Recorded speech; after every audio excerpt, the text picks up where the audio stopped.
अस्सलाम वालेकुम, नमस्ते, सत श्री अकाल। मैं ਤੁਹਾਡੀ ਦੋਸਤ ਲੰਡਨ ਤੋਂ ਗਿੰਨੀ ਟੀਵੀ ਯੂਕੇ ਤੋਂ ਸ਼ਗੁਫਤਾ ਗਿੰਨੀ ਤੁਹਾਡੇ ਨਾਲ ਇੱਕ ਹੋਰ ਪੰਜਾਬੀ ਬੈਠਕ ਲੈ ਕੇ ਹਾਜ਼ਰ ਖਿਦਮਤ ਹਾਂ। ਸਕਰੀਨ ਦੇ ਉੱਤੇ ਤੁਸੀਂ ਦੇਖਦੇ ਪਏ ਹੋ ਸਾਡੀ ਦੂਸਰੀ ਵਿੰਡੋ ਦੇ ਉੱਤੇ ਇੱਕ ਜ਼ਬਰਦਸਤ ਕਿਸਮ ਦੀ ਮਹਾਨ ਸ਼ਖਸੀਅਤ ਬੈਠੇ ਨੇ ਜਿਹੜੇ ਕਿ ਕਹਾਣੀਕਾਰ ਨੇ, ਸਹਾਫੀ ਨੇ, ਪੱਤਰਕਾਰ ਨੇ ਔਰ ਉਹਦੇ ਨਾਲ ਨਾਲ ਜਿਹੜਾ ਉਹਨਾਂ ਦਾ ਦਾਦਕੇ ਔਰ ਨਾਨਕਿਆਂ ਦਾ ਜਿਹੜਾ ਬੈਕਗਰਾਉਂਡ ਹੈ ਉਹ ਸਭ ਕੁਝ ਇੰਨਾ ਜ਼ਬਰਦਸਤ ਹੈ ਕਿ ਅੱਜ ਦਾ ਸ਼ੋਅ ਜਿਹੜਾ ਵੈ ਉਹ ਬਹੁਤ ਹੀ ਕਮਾਲ ਦਾ ਮਹਿਮਾਨ ਦੀ ਵਜ੍ਹਾ ਨਾਲ ਹੋਣ ਵਾਲਾ ਵੈ। ਤੇ ਜਨਾਬ ਇਸ ਤੋਂ ਪਹਿਲੇ ਮੈਂ ਤੁਹਾਨੂੰ ਇਹ ਜ਼ਰੂਰ ਕਹਾਂਗੀ ਕਿ ਇਹ ਫੇਸਬੁੱਕ ਦੇ ਉੱਤੇ ਤੁਸੀਂ ਸਾਨੂੰ ਜੁਆਇਨ ਕਰੋ ਔਰ ਜਿਹੜੀ ਹਸਤੀ ਅੱਜ ਸਾਡੇ ਕੋਲ ਮੌਜੂਦ ਹੈ ਉਹਨਾਂ ਦੇ ਤਜਰਬੇ ਜ਼ਾਤੀ ਉਹਦੇ ਨਾਲ ਨਾਲ ਜਿਹੜਾ ਬੈਕਗਰਾਉਂਡ ਹੈ ਉਹ ਪੂਰਾ ਉਹ ਵੀ ਇੱਕ ਨਵੀਂ ਐਪੀਸੋਡ ਹੈ ਹੋਏਗੀ। ਲੇਕਿਨ ਇਸ ਤੋਂ ਪਹਿਲੇ ਮੈਂ ਵੀ ਤੁਹਾਨੂੰ ਕਹਾਂਗੀ ਕਿ ਜਦੋਂ ਵੀ ਤੁਸੀਂ ਗਿੰਨੀ ਟੀਵੀ YouTube ਤੇ ਦੇਖੋ ਉਹਨੂੰ ਸਬਸਕ੍ਰਾਈਬ ਕਰੋ, ਲਾਈਕ ਕਰੋ ਤੇ ਆਪਣੇ ਦੋਸਤਾਂ ਨਾਲ ਸ਼ੇਅਰ ਕਰੋ। ਜਨਾਬ ਆਲੀ ਸਾਡੇ ਮਹਿਮਾਨ ਨੇ ਸੁਖੀਰਤ ਸਿੰਘ ਆਨੰਦ ਜੀ ਜਲੰਧਰ ਤੋਂ ਸਾਡੇ ਨਾਲ ਨੇ। ਨਮਸਤੇ, ਸਤਿ ਸ੍ਰੀ ਅਕਾਲ ਤੇ ਜੀ ਆਇਆਂ ਨੂੰ ਕਹਿੰਦੀ ਆ ਤੁਹਾਨੂੰ ਸੁਖੀਰਤ ਜੀ, ਬਹੁਤ ਮਿਹਰਬਾਨੀ। ਮਿਹਰਬਾਨੀ ਤੁਹਾਡੀ ਸੱਦਣ ਲਈ। Thank you so much. Ginni TV is really grateful ਕਿ ਤੁਸੀਂ ਸਾਨੂੰ ਅੱਜ ਟਾਈਮ ਦਿੱਤਾ ਹੈਗਾ ਔਰ ਟਾਈਮ ਜਿਹੜਾ ਵੈ ਅਸੀਂ ਫੇਸਬੁੱਕ ਤੇ ਅਪਡੇਟ ਕਰ ਦਿੱਤਾ ਸੀ, ਲੇਕਿਨ ਕਦੀ ਕਦੀ ਸਾਡੇ ਜਿਹੜੇ ਬੱਚੇ ਕੰਮ ਕਰ ਰਹੇ ਹੁੰਦੇ ਨੇ ਨਾ ਆਫਿਸ ਮੈਨੇਜਮੈਂਟ 'ਚ ਉਹ ਪੋਸਟਰ ਤੇ ਥੋੜਾ ਬਹੁਤ ਟਾਈਮਿੰਗ ਦਾ ਥੋੜਾ ਕਲੈਸ਼ ਆ ਜਾਂਦਾ ਹੈ। ਲੇਕਿਨ ਚਲੋ ਬੱਚੇ ਵੀ ਸਿੱਖਦੇ ਪਏ ਨੇ ਨਾ ਨਾਲ ਨਾਲ ਤੇ ਬਹੁਤ ਸਾਰੇ ਲੋਕ ਇਹ ਕਹਿੰਦੇ ਨੇ ਕਿ ਬਈ ਆਪਣੀ ਗਲਤੀ ਦੱਸੋ ਨਾ, ਬਟ ਆਈ ਫੀਲ ਕਿ ਗਲਤੀ ਵੀ ਜ਼ਰੂਰ ਆਪਣੇ ਆਪ ਨੂੰ ਆਪਣੇ ਚੈਨਲ ਤੋਂ ਜਾਂ ਕੋਈ ਹੁੰਦੀ ਹੈ, ਉਹ ਬੇਸ਼ੱਕ ਆਪਣੇ ਸਾਡੇ ਆਫਿਸ ਬॉयਜ਼ ਨੇ ਜਾਂ ਸਾਡੇ ਆਫਿਸ ਆਫਿਸਰਸ ਨੇ, ਲੇਕਿਨ ਉਹਨਾਂ ਦੀ ਜ਼ਿੰਮੇਵਾਰੀ ਲੈਣਾ ਵੀ ਸਾਡਾ ਆਪਣਾ ਹੀ ਫਰਜ਼ ਹੈ। ਤੇ ਜਨਾਬੇ ਅਲੀ ਤੁਸੀਂ ਇਹ ਦੱਸੋ ਕਿੰਨਾ ਵੱਡਾ ਨਾਂ ਤੇ ਤੁਹਾਡੇ ਨਾਲ ਜਿਹੜੇ ਤੁਹਾਡੇ ਦਾਦਕੇ, ਤੁਹਾਡੇ ਨਾਨਕੇ, ਤੁਹਾਡੀ ਆਪਣੀ ਮਾਤਾ ਜੀ ਜਾਂ ਮਾਂ ਜੀ, ਔਰ ਕਿੱਥੋਂ ਸ਼ੁਰੂ ਕਰੀਏ ਆਪਾਂ ਸਾਰੀਆਂ ਗੱਲਾਂ, ਤੁਸੀਂ ਆਪ ਹੀ ਦੱਸੋ ਆਨੰਦ ਜੀ। ਇਹ ਤਾਂ ਤੁਸੀਂ ਮੈਨੂੰ ਬੜੇ ਔਖੇ ਜਿਹੇ ਕੰਮ 'ਚ ਪਾ ਦਿੱਤਾ ਵੈ। ਆਪਣੇ ਬਾਰੇ ਕਿੱਥੋਂ ਮੈਂ ਗੱਲ ਸ਼ੁਰੂ ਕਰਾਂ? ਮਤਲਬ ਤੁਸੀਂ ਇੰਝ ਹੈ ਕਿ ਬਿਹਤਰ ਹੈ ਤੁਸੀਂ ਤੁਹਾਡੇ ਮਨ 'ਚ ਜੋ ਆਉਂਦਾ ਮੈਨੂੰ ਪੁੱਛੋ, ਮੈਂ ਜਵਾਬ ਦੇਵਾਂਗਾ। ਇੱਕ ਜ਼ਰੂਰ ਇਕਰਾਰ ਕਰਨਾ ਵਾ ਕਿ ਜੋ ਪੁੱਛੋਗੇ ਦਾ ਜਵਾਬ ਬਿਲਕੁਲ ਸਹੀ ਤੇ ਸਾਫ਼ ਦਿਆਂਗਾ, ਕੋਈ ਗੱਪਾਂ ਨਹੀਂ ਐਵੇਂ ਮਾਰਾਂਗਾ। ਪਰ ਪੁੱਛ ਤੁਸੀਂ ਲਓ, ਮੈਂ ਕਿੱਥੋਂ ਸ਼ੁਰੂ ਕਰਾਂਗੇ? ਮੇਰਾ ਸੀ ਮੈਂ ਕਿ ਅੱਜ ਦਾ ਮਹਿਮਾਨ ਵੀ ਬਹੁਤ ਖਾਸ ਹੈ, ਬੈਕਗਰਾਉਂਡ ਵੀ ਬਹੁਤ ਖਾਸ ਹੈ ਔਰ ਸਾਰੀਆਂ ਗੱਲਾਂ ਪ੍ਰੀਤ ਲੜੀ ਤੇ ਪ੍ਰੀਤ ਨਗਰ ਦੀ ਔਰ ਫਿਰ ਤੁਹਾਡੀਆਂ ਆਪਣੀ ਇੱਕ ਉਸ ਮਾਹੌਲ ਨਾਲ ਉਹ ਸਾਰਿਆਂ ਨਾਲ, ਤੇ ਮੈਨੂੰ ਥੋੜੀ ਜਿਹੀ ਮੈਂ ਸ਼ਰਾਰਤ ਸੁਝੀ ਸੀ। ਮੈਂ ਕਿ ਮੈਂ ਕਹਿੰਦੀ ਹਾਂ ਤੁਸੀਂ ਦੱਸੋ ਕਿੱਥੋਂ ਸਟਾਰਟ ਕਰੀਏ ਪਲੀਜ਼। ਮੈਨੂੰ ਨਾ ਹਮੇਸ਼ਾ ਹੀ ਬੜਾ ਔਖਾ ਲੱਗਦਾ ਹੈਗਾ ਇਹ ਕਹਿਣਾ ਦੱਸਣਾ ਕਿ ਜਿਵੇਂ ਮੈਂ ਕਿਸੇ ਇੰਟਰਵਿਊ 'ਚ ਬੈਠਾ ਹੋਇਆ ਜੀ ਕਿ ਮੈਂ ਇੱਥੇ ਜੰਮਿਆ ਸਾਂ, ਪਰ ਹੁਣ ਤੁਸੀਂ ਮੈਨੂੰ ਜੇ ਫਸਾ ਹੀ ਦਿੱਤਾ ਹੈ ਗਿੰਨੀ ਜੀ ਤੇ ਫਿਰ ਮੈਨੂੰ ਕੁਝ ਨਾ ਕੁਝ ਤੇ ਕਰਨਾ ਹੀ ਪੈਣਾ ਹੈ। ਜੀ ਮੈਂ ਕੋਸ਼ਿਸ਼ ਕਰਦਾ ਕਿ ਗੱਲ ਹੈ ਕਿ ਜਨਮ ਮੇਰਾ ਜਿਹੜਾ ਵੈ 1956 ਦਾ ਵੈ। ਮੇਰੇ ਜਿਹੜੇ ਪਿਤਾ ਜੀ ਤੇ ਮਾਤਾ ਜੀ ਨੇ, ਮਾਤਾ ਜੀ ਨੂੰ ਮੈਂ ਅੰਮੀ ਕਹਿੰਦਾ ਹੁੰਦਾ ਸਾਂ, ਉਹ ਆਪਣੀ ਸ਼ਾਦੀ ਤੋਂ ਬਾਅਦ ਜਲੰਧਰ ਰਹੇ। ਜਲੰਧਰ ਇਸ ਲਈ ਵੀ ਰਹੇ ਕਿ ਮੇਰੇ ਜਿਹੜੇ ਫਾਦਰ ਸਨ, ਮੇਰੇ ਵਾਲਿਦ ਜਿਹੜੇ ਸਨ, ਉਹ ਸਾਰੀ ਉਮਰ ਪੱਤਰਕਾਰੀ ਨਾਲ ਜੁੜੇ ਰਹੇ, ਸਿਆਸਤਦਾਨ ਵੀ ਸਨ। ਤੇ ਜਦੋਂ ਵੰਡ ਹੋਈ ਹੈ ਨਾ ਤੇ ਲਾਹੌਰ ਤੋਂ ਜਦੋਂ ਪੰਜਾਬੀ ਪ੍ਰੈਸ, ਗੁਰਮੁਖੀ ਪ੍ਰੈਸ ਉੱਜੜ ਕੇ ਆਇਆ ਜਾਂ ਹਿੰਦੁਸਤਾਨੀ ਸਮਝ ਲਓ ਪ੍ਰੈਸ ਜਿਹੜਾ ਉੱਜੜ ਕੇ ਉਧਰੋਂ ਆਇਆ ਹੈ, ਨੌਨ ਉਰਦੂ ਪ੍ਰੈਸ, ਉਹਨਾਂ ਨੇ ਫਿਰ ਉਸ ਵੇਲੇ ਇੱਧਰਲੇ ਪੰਜਾਬ ਵਿੱਚ ਜਲੰਧਰ ਸ਼ਹਿਰ ਚੁਣਿਆ ਸੀ। ਚੰਡੀਗੜ੍ਹ ਤੇ ਜਿਹੜੀ ਹੁਣ ਸਾਡਾ ਮਰਕਜ਼ੀ ਸ਼ਹਿਰ ਹੈ ਉਹ ਬੜਾ ਬਾਅਦ ਵਿੱਚ ਜਾ ਕੇ ਬਣਿਆ, ਜਿਸ ਤਰ੍ਹਾਂ ਇਸਲਾਮਾਬਾਦ ਬਾਅਦ ਵਿੱਚ ਬਣਿਆ ਸੀ। ਬਿਲਕੁਲ ਜੀ। ਤੇ ਸ਼ੁਰੂ ਤੋਂ ਹੀ ਨਾ ਜਲੰਧਰ ਦੇ ਵਿੱਚ ਜਲੰਧਰ ਪੱਤਰਕਾਰੀ ਦਾ ਜਾਂ ਸਹਾਫਤ ਦਾ ਗੜ ਰਿਹਾ, ਇਸ ਕਰਕੇ ਮੇਰੇ ਜਿਹੜੇ ਵਾਲਦੈਨ ਨੇ ਉਹ ਇੱਧਰ ਆ ਗਏ ਸਨ। ਸੋ ਮੇਰਾ ਜਨਮ ਵੀ, ਮੇਰਾ ਭਾਵੇਂ ਜਨਮ ਜਿਹੜਾ ਹੈ ਉਹ ਜਲੰਧਰ ਸ਼ਹਿਰ 'ਚ ਨਹੀਂ ਹੋਇਆ, ਪਰ ਮੈਂ ਸਾਰੀ ਉਮਰ ਕੱਟੀ ਤਕਰੀਬਨ ਇੱਥੇ ਹੀ ਹੈ, ਸਿਵਾਏ ਉਹਨਾਂ ਸਾਲਾਂ ਦੇ ਜਦੋਂ ਪੜ੍ਹਾਈ ਲਈ ਮੈਂ ਕੁਝ ਸਾਲ ਰੂਸ ਰਿਹਾ, ਫਿਰ ਮੈਂ ਕੁਝ ਸਾਲ ਉੱਥੇ ਕੰਮ ਕੀਤਾ ਤੇ ਕੁਝ ਸਾਲ ਬਾਅਦ ਵਿੱਚ ਦਿੱਲੀ ਕੰਮ ਕੀਤਾ। ਪਰ ਸ਼ੁਰੂਆਤੀ ਸਾਲ ਤੇ ਹੁਣ ਮੇਰੇ ਜਿਹੜੇ, ਆਖਰੀ ਤੇ ਨਹੀਂ ਕਹਿਣਾ ਚਾਹੀਦਾ, ਵੈਸੇ ਕੋਵਿਡ ਦਾ ਕੋਈ ਪਤਾ ਨਹੀਂ ਹੈਗਾ, ਬਲੈਸ ਯੂ। ਅਸੀਂ ਆਪਾਂ ਕੋਈ ਗੱਲ ਐਸੀ ਨਹੀਂ ਕਰਦੀ। ਰੱਬ ਤੁਹਾਨੂੰ ਲੰਬੀ ਉਮਰ ਦੇਵੇ। ਤੇ ਇੰਜ ਕਿ ਜਨਮ ਮੇਰਾ ਜਿਹੜਾ ਨਾ ਉਹ ਇੱਕ ਥਾਂ ਹੈ ਪ੍ਰੀਤਨਗਰ, ਜਿਹੜੀ ਕਿ ਲਾਹੌਰ ਔਰ ਅੰਮ੍ਰਿਤਸਰ ਦੇ ਤਕਰੀਬਨ ਵਿਚਕਾਰ ਹੈ। ਇੰਜ ਹੈ ਕਿ ਜਿਹੜੇ ਮੇਰੇ ਨਾਨਾ ਜੀ ਸਨ ਉਹ ਪੰਜਾਬੀ ਦੇ ਜਿਹੜੀ ਜਦੀਦ ਪੰਜਾਬੀ ਹੈ ਉਹਦੇ ਪਹਿਲੇ ਜਿਹਨੂੰ ਕਹਿੰਦੇ ਨੇ ਤਕੜੇ ਪ੍ਰੋਜ਼ ਰਾਈਟਰ ਮੰਨੇ ਜਾਂਦੇ ਨੇ, ਕਿਉਂਕਿ ਪੰਜਾਬੀ ਜ਼ੁਬਾਨ ਜਿਹੜੀ ਹੈ ਉਹਨੂੰ ਮਾਡਰਨਾਈਜ਼ ਕਰਨ ਵਿੱਚ, ਉਹਦੇ ਲਈ ਨਵੇਂ ਲਫ਼ਜ਼ ਘੜਨ ਵਿੱਚ ਉਹਨਾਂ ਦੀ ਬੜੀ ਵੱਡੀ ਦੇਣ ਮੰਨੀ ਜਾਂਦੀ ਹੈ। ਸੌਰੀ ਤੁਹਾਨੂੰ ਮੈਂ ਇੰਟਰਪਟ ਥੋੜਾ ਜਿਹਾ ਕਰਾਂਗੀ, ਕਿਉਂਕਿ ਸੁਕਰਤ ਜੀ ਤੁਸੀਂ ਨਾ ਥੋੜਾ ਜਿਹਾ ਜਦੋਂ ਹਿਲਦੇ ਹੋ ਨਾ ਤੇ ਥੋੜਾ ਲਾਈਟ ਦਾ ਹੋ ਰਿਹਾ ਹੈ, ਥੋੜੀ ਜਿਹੀ ਗਤੀ। ਹੁਣ ਤੁਸੀਂ ਜ਼ਰਾ ਥੋੜਾ ਇਸ ਤਰ੍ਹਾਂ, ਹਾਂਜੀ ਨਾਓ ਇਟ ਇਜ਼ ਪਰਫੈਕਟ। ਤੇ ਜੀ ਪਲੀਜ਼ ਕੈਰੀ ਔਨ। ਪਰ ਇਹ ਨਹੀਂ, ਮੈਂ ਤਾਂ ਦੱਸਦਾ ਕਿ ਬਾਦੜੀਆਂ ਸਜਾਦੜੀਆਂ ਨਿਭਣ ਸਿਰਾਂ ਦੇ ਨਾਲ, ਜਿਹਦਾ ਮਤਲਬ ਇਹ ਹੁੰਦਾ ਹੈ ਕਿ ਬਈ ਆਦਤਾਂ ਨਹੀਂ ਛੇਤੀ ਕੀਤੇ ਜਾਂਦੀਆਂ, ਬਚਪਨ ਤੋਂ ਹੀ ਬਹੁਤ ਜ਼ਿਆਦਾ ਹਿੱਲਣ ਦੀ ਕੋਈ ਆਦਤ ਪਈ ਹੋਈ ਹੈ। ਮਾਂ ਵੀ ਮੇਰੀ ਇਹੀ ਕਹਿੰਦੀ ਸੀ ਕਿ ਗੱਲ ਕਰਦੇ ਹਿਲਦਾ ਕਿਉਂ ਰਹਿਣਾ ਮੈਂ। ਚਲੋ ਖੈਰ, ਹਾਂਜੀ ਬਿਸਮਿਲ੍ਲਾ ਜੀ। ਮੈਂ ਚਾਹਾਂਗੀ ਕਿ ਇੱਥੇ ਤੁਸੀਂ ਜਦੋਂ, ਕਿਉਂਕਿ ਆਪਣੇ ਨਾਨਾ ਜੀ ਦਾ ਨਾਂ ਲਿਆ ਗੁਰਬਖਸ਼ ਸਿੰਘ ਜੀ ਦਾ, ਮੈਂ ਹੱਥ ਜੋੜ ਕੇ ਉਹਨਾਂ ਦੇ ਨਾਂ ਨੂੰ ਇੱਕ ਬਹੁਤ ਇਹਤਰਾਮ, ਬਹੁਤ ਅਦਬ ਨਾਲ, ਕਿਉਂਕਿ ਜਿਹੜਾ ਤੁਸੀਂ ਮੇਰਾ ਇੱਕ ਗਿਮੀ ਚੈਨਲ ਜਿਹੜਾ ਵੈ ਉਹ ਆਪਣਾ ਇਹਤਰਾਮ, ਆਪਣੀ ਅਕੀਦਤ, ਆਪਣੀ ਮੁਹੱਬਤ ਉਸ ਮਹਾਨ ਇਨਸਾਨ ਦੇ ਵਾਸਤੇ। ਹੁਣ ਤੁਸੀਂ ਅੱਗੇ ਗੱਲ ਕਰੋ ਪਲੀਜ਼। ਮਿਹਰਬਾਨੀ। ਹੁਣ ਗੱਲ ਹੈ ਕਿ ਜਿਹੜਾ ਨਾ ਉਹਨਾਂ ਦੀ ਅੱਗੇ ਗੱਲ ਤੁਰਨ ਤੋਂ ਪਹਿਲਾਂ ਮੈਂ ਥੋੜੀ ਜਿਹੀ ਹੋਰ ਤਰ੍ਹਾਂ ਗੱਲ ਕਰਨੀ ਚਾਹਾਂਗਾ ਪਲੀਜ਼, ਕਿਉਂਕਿ ਮੈਨੂੰ ਪਤਾ ਹੈ ਕਿ ਤੁਹਾਡਾ ਪ੍ਰੋਗਰਾਮ ਜਿਹੜਾ ਵੈ ਸ਼ਾਇਦ ਤੁਹਾਡੇ ਇੰਗਲੈਂਡ 'ਚ ਬੈਠੇ ਸਰੋਤੇ ਵੀ ਵੇਖ ਰਹੇ ਹੋਣ, ਪਾਕਿਸਤਾਨ 'ਚ ਬੈਠੇ ਵੀ ਵੇਖ ਰਹੇ ਹੋਣ, ਤੇ ਇੱਧਰ ਵੀ ਕੁਝ ਦੇਖ ਰਹੇ ਹੋਣਗੇ। ਗੱਲ ਹੈ ਕਿ ਗੁਰਬਖਸ਼ ਸਿੰਘ ਪ੍ਰੀਤਲੜੀ ਦਾ ਨਾਂ ਜਿਹੜਾ ਹੈ ਇੱਧਰਲੇ ਪੰਜਾਬ ਵਿੱਚ, ਜਿਹੜਾ ਹੁਣ ਹਿੰਦੁਸਤਾਨ 'ਚ ਹੈ ਜਿਹੜਾ ਹਿੱਸਾ, ਉੱਥੇ ਤੇ ਕਿਸੇ ਨੂੰ ਦੱਸਣ ਦੀ ਲੋੜ ਨਹੀਂ ਹੁੰਦੀ ਕਿ ਕੌਣ ਨੇ ਉਹ। ਪਰ ਬਹੁਤ ਸਾਰੇ ਜਿਹੜੇ ਲਹਿੰਦੇ ਪੰਜਾਬ ਵਿੱਚ ਲੋਕ ਨੇ, ਖਾਸ ਕਰ ਜਿਹੜੀਆਂ ਨਵੀਆਂ ਪੁਸ਼ਤਾਂ ਨੇ, ਉਹਨਾਂ ਨੂੰ ਥੋੜੀ ਜਿਹੀ ਮੈਂ ਬੈਕਗਰਾਉਂਡ ਦੇਣਾ ਚਾਹਾਂਗਾ, ਕਿਉਂਕਿ ਗੱਲ ਹੈ ਕਿ ਵੰਡ ਦੇ ਨਾਲ ਜਿਹੜਾ ਬੜਾ ਸਖਤ ਪੰਜਾਬੀ ਸਕਾਫਤ ਦਾ, ਸਾਡੇ ਸੱਭਿਆਚਾਰ ਦਾ ਨੁਕਸਾਨ ਹੋਇਆ, ਉਹਦੇ 'ਚ ਇਹ ਸੀਗਾ ਕਿ ਇੱਕ ਦੂਜੇ ਦੀ ਅਦਬੀ ਹਿਸਟਰੀ ਵੀ ਜਿਹੜੀ ਹੈ ਉਹ ਸਾਡੇ ਕੋਲੋਂ, ਜਿਹਨੂੰ ਕਹਿੰਦੇ ਨੇ ਅਗਲੀਆਂ ਪੁਸ਼ਤਾਂ ਕੋਲੋਂ ਖੋਈ ਗਈ ਕਿਸਮ ਦੀ। ਤੇ ਹੁਣ ਗੱਲ ਹੈ ਕਿ ਗੁਰਬਖਸ਼ ਸਿੰਘ ਪ੍ਰੀਤਲੜੀ ਜਿਹੜੇ ਨੇ, ਪ੍ਰੀਤਲੜੀ ਤੇ ਉਹਨਾਂ ਦੇ ਨਾਂ ਨਾਲ ਇਸ ਲਈ ਜੁੜ ਗਿਆ ਕਿ ਉਹਨਾਂ ਨੇ 1933 ਚ ਨੌਸ਼ਹਿਰਾ ਤੋਂ ਪਰਚਾ ਸ਼ੁਰੂ ਕੀਤਾ ਸੀ, ਪ੍ਰੀਤਲੜੀ ਮੈਗਜ਼ੀਨ ਜੀ, ਤੇ ਉਹ ਪਰਚਾ ਬੜਾ ਮਕਬੂਲ ਹੋਇਆ, ਅੱਜ ਤੱਕ ਚੱਲ ਰਿਹਾ ਹੈ ਵੈਸੇ। ਤੇ ਉਸ ਪਰਚੇ ਦਾ ਨਾਂ ਹੀ ਉਹਨਾਂ ਦੇ ਨਾਂ ਨਾਲ ਜੁੜ ਗਿਆ। ਪਰ ਗੱਲ ਹੈ ਕਿ ਗੁਰਬਖਸ਼ ਸਿੰਘ ਹੋਰੀ ਜਿਹੜੇ ਸਨ, ਜਨਮ ਉਹਨਾਂ ਦਾ ਹੋਇਆ ਸੀ ਸਿਆਲਕੋਟ ਵਿੱਚ ਜੀ। ਪੜ੍ਹਨ ਉਹ ਚਲੇ ਗਏ ਅਮਰੀਕਾ, ਬਤੌਰ ਇੰਜੀਨੀਅਰਿੰਗ ਕੀਤੀ, ਤੇ ਅਮਰੀਕਾ ਤੋਂ ਪੜ੍ਹ ਕੇ ਆਏ ਤੇ ਕੁਝ ਸਾਲ ਉਹਨਾਂ ਨੇ ਬਰਤਾਨਵੀ ਹਕੂਮਤ ਦੇ ਥੱਲੇ ਜਿਹੜੀ ਰੇਲਵੇ ਸਿਸਟਮ ਸੀ ਉਹਦੇ ਵਿੱਚ ਇੰਜੀਨੀਅਰ ਦੇ ਤੌਰ ਤੇ ਨੌਕਰੀ ਕੀਤੀ। ਚਨਿਓਟ ਦਾ ਪੁਲ ਜਿਹੜਾ ਹੈ ਉਹਦੇ 'ਚ ਮੈਨੂੰ ਪਤਾ ਲੱਗਿਆ ਕਿ ਅੱਜ ਤੱਕ ਇਹਨਾਂ ਦੇ ਨਾਂ ਦੀ ਕਿਧਰੇ ਤਖਤੀ ਲੱਗੀ ਹੋਈ ਹੈ, ਕਿਉਂਕਿ ਉਸ ਪੁਲ ਨੂੰ ਬਣਾਉਣ ਵਾਲਿਆਂ 'ਚ ਉਹ ਸਨ। ਵਾਹ। ਤੇ ਹੁਣ ਐਵੇਂ ਕਿ ਉਹਨਾਂ ਨੇ ਕਾਫੀ ਚਿਰ, ਉਹਨਾਂ ਨੇ 1933 ਚ ਜਦੋਂ ਪ੍ਰੀਤਲੜੀ ਸ਼ੁਰੂ ਕੀਤੀ, ਉਦੋਂ ਹੀ ਉਹਨਾਂ ਦੇ ਦਿਮਾਗ ਵਿੱਚ ਸੀਗਾ ਕਿ ਮੈਂ ਨੌਕਰੀ ਛੱਡ ਦੇਣੀ ਹੈ ਤੇ ਕੁੱਲ ਵਕਤੀ ਜਿਹਨੂੰ ਕਹਿੰਦੇ ਆਪਣੇ ਆਪ ਨੂੰ ਅਦਬੀ ਕੰਮ ਕਰਨੇ ਨੇ, ਲਿਖਣਾ ਹੈ, ਕਈ ਰਿਸਾਲਾ ਕੱਢਣਾ ਹੈ, ਜੋ ਉਹਨਾਂ ਦੇ ਮਨ ਵਿੱਚ ਸੀ। ਔਰ ਨਾਲ ਹੀ ਰਿਸਾਲੇ ਤੱਕ ਹੀ ਗੱਲ ਨਹੀਂ ਸੀ ਮਹਿਦੂਦ ਸੀਮਿਤ। ਉਹ ਚਾਹੁੰਦੇ ਸਨ ਕਿ ਇੱਕ, ਕਿਉਂਕਿ ਅਮਰੀਕਾ ਤੋਂ ਪੜ੍ਹ ਕੇ ਆਏ ਸਨ, ਉਹਨਾਂ ਨੂੰ ਲੱਗਦਾ ਸੀ ਕਿ ਇੱਕ ਨਵੀਂ ਥਾਂ ਵਸਾਣੀ ਚਾਹੀਦੀ ਹੈ ਜਿੱਥੇ ਰਾਈਟਰ ਸਾਰੇ ਜਿਹੜੇ ਨੇ ਉਹ ਇਕੱਠੇ ਹੋ ਕੇ ਰਹਿਣ ਤੇ ਉੱਥੇ ਇੱਕ ਕਮਿਊਨਿਟੀ ਬਣਾਈ ਜਾਵੇ। ਉਹਨਾਂ ਨੇ ਨੌਸ਼ਹਿਰੇ ਤੋਂ ਆ ਕੇ ਨੌਕਰੀ ਛੱਡਣ ਤੋਂ ਬਾਅਦ ਕੁਝ ਚਿਰ ਮਾਡਲ ਟਾਊਨ ਲਾਹੌਰ ਰਹੇ ਤੇ ਉੱਥੋਂ ਪ੍ਰੀਤਲੜੀ ਕੱਢਦੇ ਰਹੇ। ਪਰ ਇਹਨਾਂ ਦਿਨਾਂ 'ਚ ਉਹਨਾਂ ਨੇ ਸੋਚ ਲਿਆ ਸੀਗਾ ਕਿ ਮੈਂ ਉਹ ਥਾਂ ਲੱਭਦੇ ਪਏ ਸਨ, ਉਹਨਾਂ ਨੂੰ 200 ਏਕੜ ਥਾਂ ਲੱਭ ਗਈ। ਇੱਕ ਜਗ੍ਹਾ ਐਸੀ ਸੀ ਜਿਹੜੀ ਉਸ ਵੇਲੇ ਹਾਲੇ ਵੀ ਹੈ, ਪਰ ਹੁਣ ਤੇ ਵਿਚਕਾਰ ਵੰਡ ਦੀ ਲੀਕ ਵੱਜ ਚੁੱਕੀ ਹੈ, ਲਾਹੌਰ ਔਰ ਅੰਮ੍ਰਿਤਸਰ ਦੇ ਤਕਰੀਬਨ ਐਨ ਵਿਚਕਾਰ ਸੀ। ਕੋਈ 20 ਕਿਲੋਮੀਟਰ ਦਾ, ਹਾਂ, ਮਤਲਬ ਅੰਮ੍ਰਿਤਸਰੋਂ ਵੀ 20-22 ਕਿਲੋਮੀਟਰ ਹੈ ਤੇ ਲਾਹੌਰ ਤੋਂ ਵੀ ਇੰਨੀ ਹੈ ਜੀ। ਬਿਲਕੁਲ, ਹਾਂਜੀ।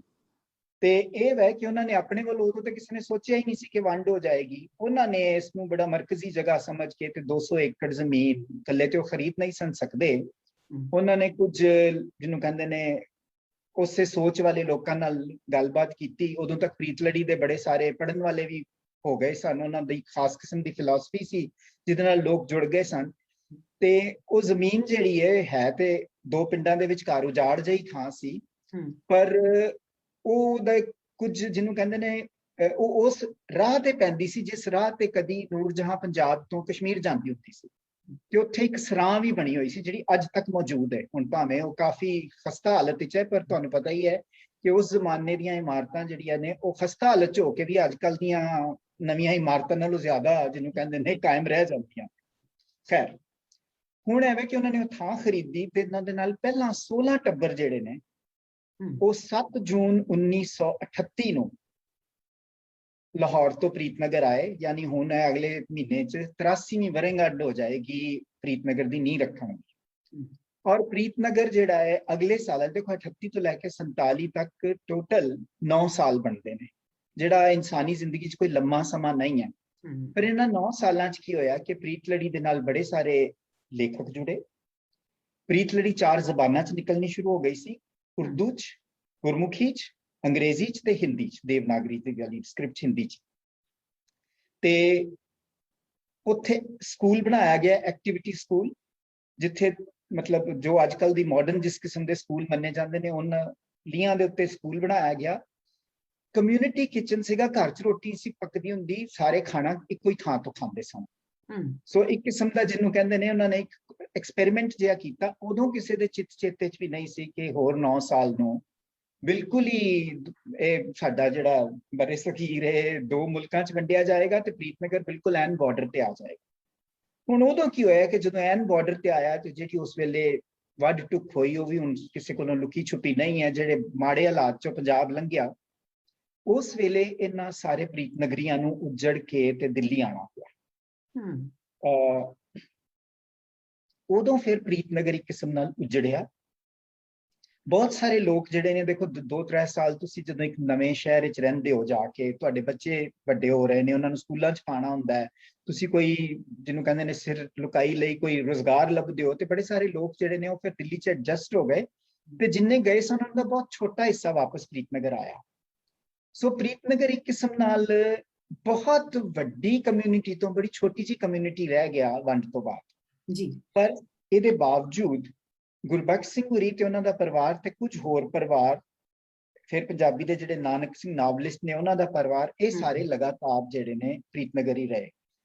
ਗੁਰਬਖਸ਼ ਸਿੰਘ ਜੀ ਇੱਥੇ ਚੰਗਾ ਹੋਏ ਜੇ ਅਸੀਂ ਉਦੋਂ ਜਿਹੜੇ ਕੁਝ ਲੋਕ ਵੱਡੇ ਨਾਂ, ਸਾਰੇ ਹੀ ਵੱਡੇ ਨਾਂ ਸੀ, ਲੇਕਿਨ ਕੁਝ ਵੱਡੇ ਨਾਂ ਜਿਸ ਤਰ੍ਹਾਂ ਨਾਨਕ ਸਿੰਘ ਜੀ ਸੀ, ਪਿਆਰਾ ਸਿੰਘ ਸੀ, ਉਹਦੇ ਬਾਅਦ ਬੰਗਾਲੀ ਸਾਡੇ ਬਹੁਤ ਸਾਰੇ ਡਰਾਮਾਟਿਸਟ ਸੀ, ਫੈਜ਼ ਅਹਿਮਦ ਫੈਜ਼ ਦਾ ਵੀ ਚੱਕਰ ਲੱਗਦਾ ਸੀ, ਨੂਰਜਹਾਨ ਵੀ ਸੀ ਸਾਡੇ ਪਾਸੇ ਦੀਆਂ, ਤੇ ਟੈਗੋਰ ਵੀ ਸਨ, ਮਤਲਬ ਅੰਮ੍ਰਿਤਾ ਪ੍ਰੀਤਮ, ਉਹਨਾਂ ਨੂੰ ਯਾਦ ਕਰ ਲਈਏ ਜ਼ਰਾ ਥੋੜਾ ਜਿਹਾ ਨਾਮ।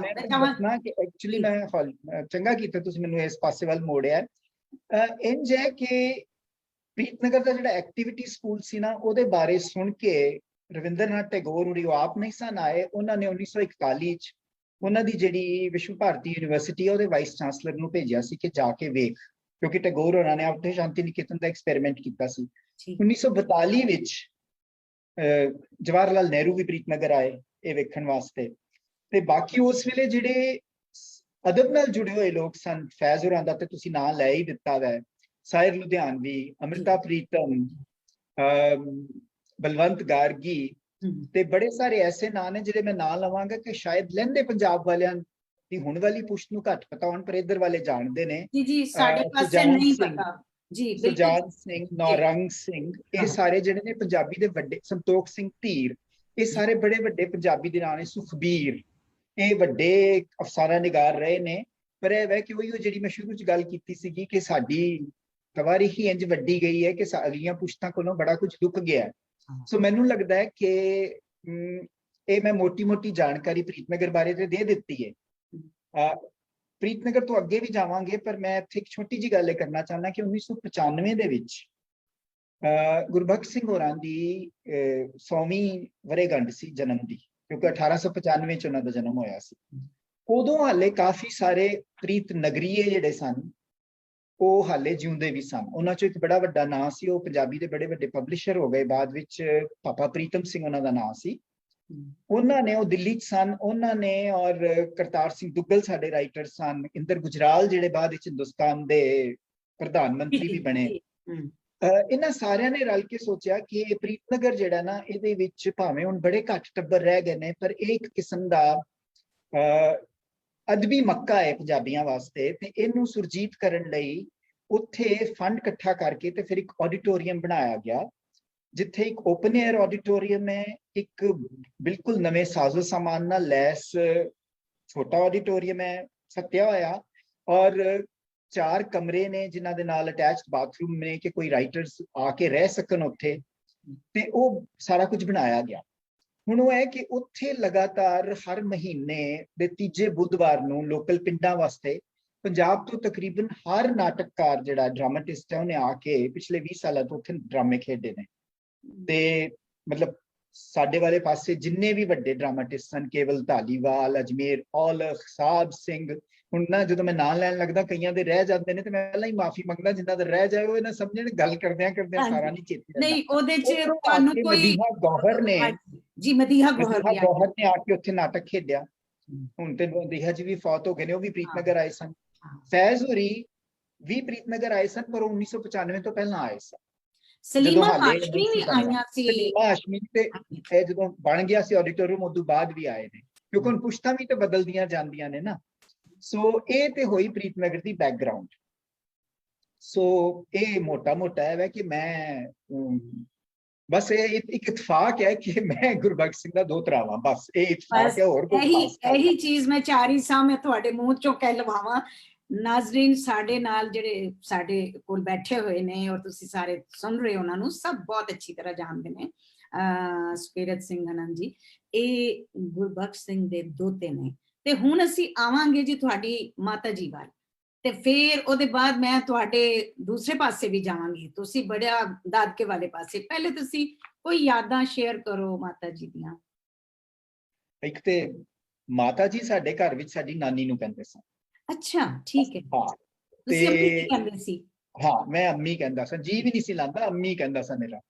ਤੇ ਸੋ ਜਦੋਂ ਤੁਸੀਂ ਮਾਤਾ ਜੀ ਕਹੇ ਤੇ ਮੈਨੂੰ ਆਪਣੀ ਨਾਨੀ ਚੇਤੇ ਆਉਂਦੀ ਹੈ। ਮੇਰੀ ਨਾਨੀ ਬਾਰੇ ਮੈਂ ਪਹਿਲਾਂ ਗੱਲ ਕਰਾਂ, ਸਿਆਲਕੋਟ ਦੇ ਨਾਲ ਪਿੰਡ ਹੈ ਇੱਕ ਜਾਮਕੇ, ਹਾਂਜੀ, ਜਾਮਕੀ ਚੀਮਾ, ਉਹ ਉੱਥੋਂ ਦੇ ਸਨ। ਤੇ ਨਾਨੀ ਮੇਰੀ ਜਿਹੜੀ ਹੈ ਉਹ ਵੈਸੇ ਤੇ ਉਹਨਾਂ ਜ਼ਮਾਨਿਆਂ ਦੇ ਵਿੱਚ, ਉਹਨਾਂ ਦਾ ਵੀ 1895 ਦਾ ਬਰਥ ਸੀ, ਉਹ ਕੁਝ ਹਫ਼ਤੇ ਵੱਡੇ ਸਨ ਸਗੋਂ ਮੇਰੇ ਨਾਨਾ ਜੀ ਨਾਲੋਂ। ਉਹਨਾਂ ਜ਼ਮਾਨਿਆਂ ਦੇ ਤਰੀਕੇ ਨਾਲ ਉਹਨਾਂ ਸੀ ਕਿ 2 ਸਹੇਲੀਆਂ ਨੇ ਫੈਸਲਾ ਕਰ ਲਿਆ ਸੀਗਾ ਕਿ ਤੂੰ ਵੀ ਪ੍ਰੈਗਨੈਂਟ ਹੈ, ਮੈਂ ਵੀ ਪ੍ਰੈਗਨੈਂਟ ਹਾਂ, ਤੇਰੇ ਕੁੜੀ ਮੁੰਡਾ ਹੋਇਆ ਤੇ ਅਸੀਂ ਵਿਆਹ ਛੱਡਾਂਗੇ। ਸੋ ਮੇਰੀ ਨਾਨੀ ਪਹਿਲਾਂ ਜੰਮ ਪਈ, ਨਾਨਾ ਪਿੱਛੋਂ ਜੰਮਿਆ। ਨਾਨੀ ਮੇਰੀ ਪੜ੍ਹੀ ਕੋਈ ਨਹੀਂ ਸੀ ਹੋਈ, ਪਰ ਗੁੜੀ ਬਹੁਤ ਹੋਈ ਸੀ। ਮੈਨੂੰ ਜਾਪਦਾ ਕਈ ਵਾਰੀ ਕਿ ਜਿਹੜੀ ਪੰਜਾਬੀ ਅਸੀਂ ਸਿੱਖੀ ਹੈ ਨਾ, ਅਸੀਂ ਆਪਣੀ ਨਾਨੀ ਦੇ ਕੋਲੋਂ ਆਈ ਸਿੱਖੀ ਹੈ। ਕਈ ਵਾਰੀ ਨਾ ਮੈਂ ਜਦੋਂ ਪਾਕਿਸਤਾਨ ਹੁੰਨਾ ਤੇ ਮੈਨੂੰ ਲੋਕੀ ਕਹਿੰਦੇ ਨੇ ਕਿ ਤੁਹਾਡੀ ਪੰਜਾਬੀ ਉਧਰਲੇ ਪੰਜਾਬੀਆਂ ਵਰਗੀ ਨਹੀਂ ਲੱਗਦੀ, ਕਿਉਂਕਿ ਥੋੜਾ ਫਰਕ ਤੇ ਤੁਹਾਨੂੰ ਪਤਾ ਨਾ, ਬੋਲੀ ਤੇ 12 ਕੋ ਤੇ ਬਦਲ ਜਾਂਦੀ ਹੈ, ਸ਼ਹਿਰੋ ਸ਼ਹਿਰ ਵੀ ਬਦਲ ਜਾਂਦੀ ਹੈ। ਮੈਨੂੰ ਲੱਗਦਾ ਹੈ ਮੇਰੇ ਤੇ ਪੋਖਾ ਜਿਹੜਾ ਨਾ ਇਹ ਅਸਲ ਵਿੱਚ ਇਸ ਲਈ ਹੈ ਕਿ ਸਾਡੀ ਨਾਨੀ ਵੱਲੋਂ ਆਈ ਹੋਈ ਬੋਲੀ ਹੈ।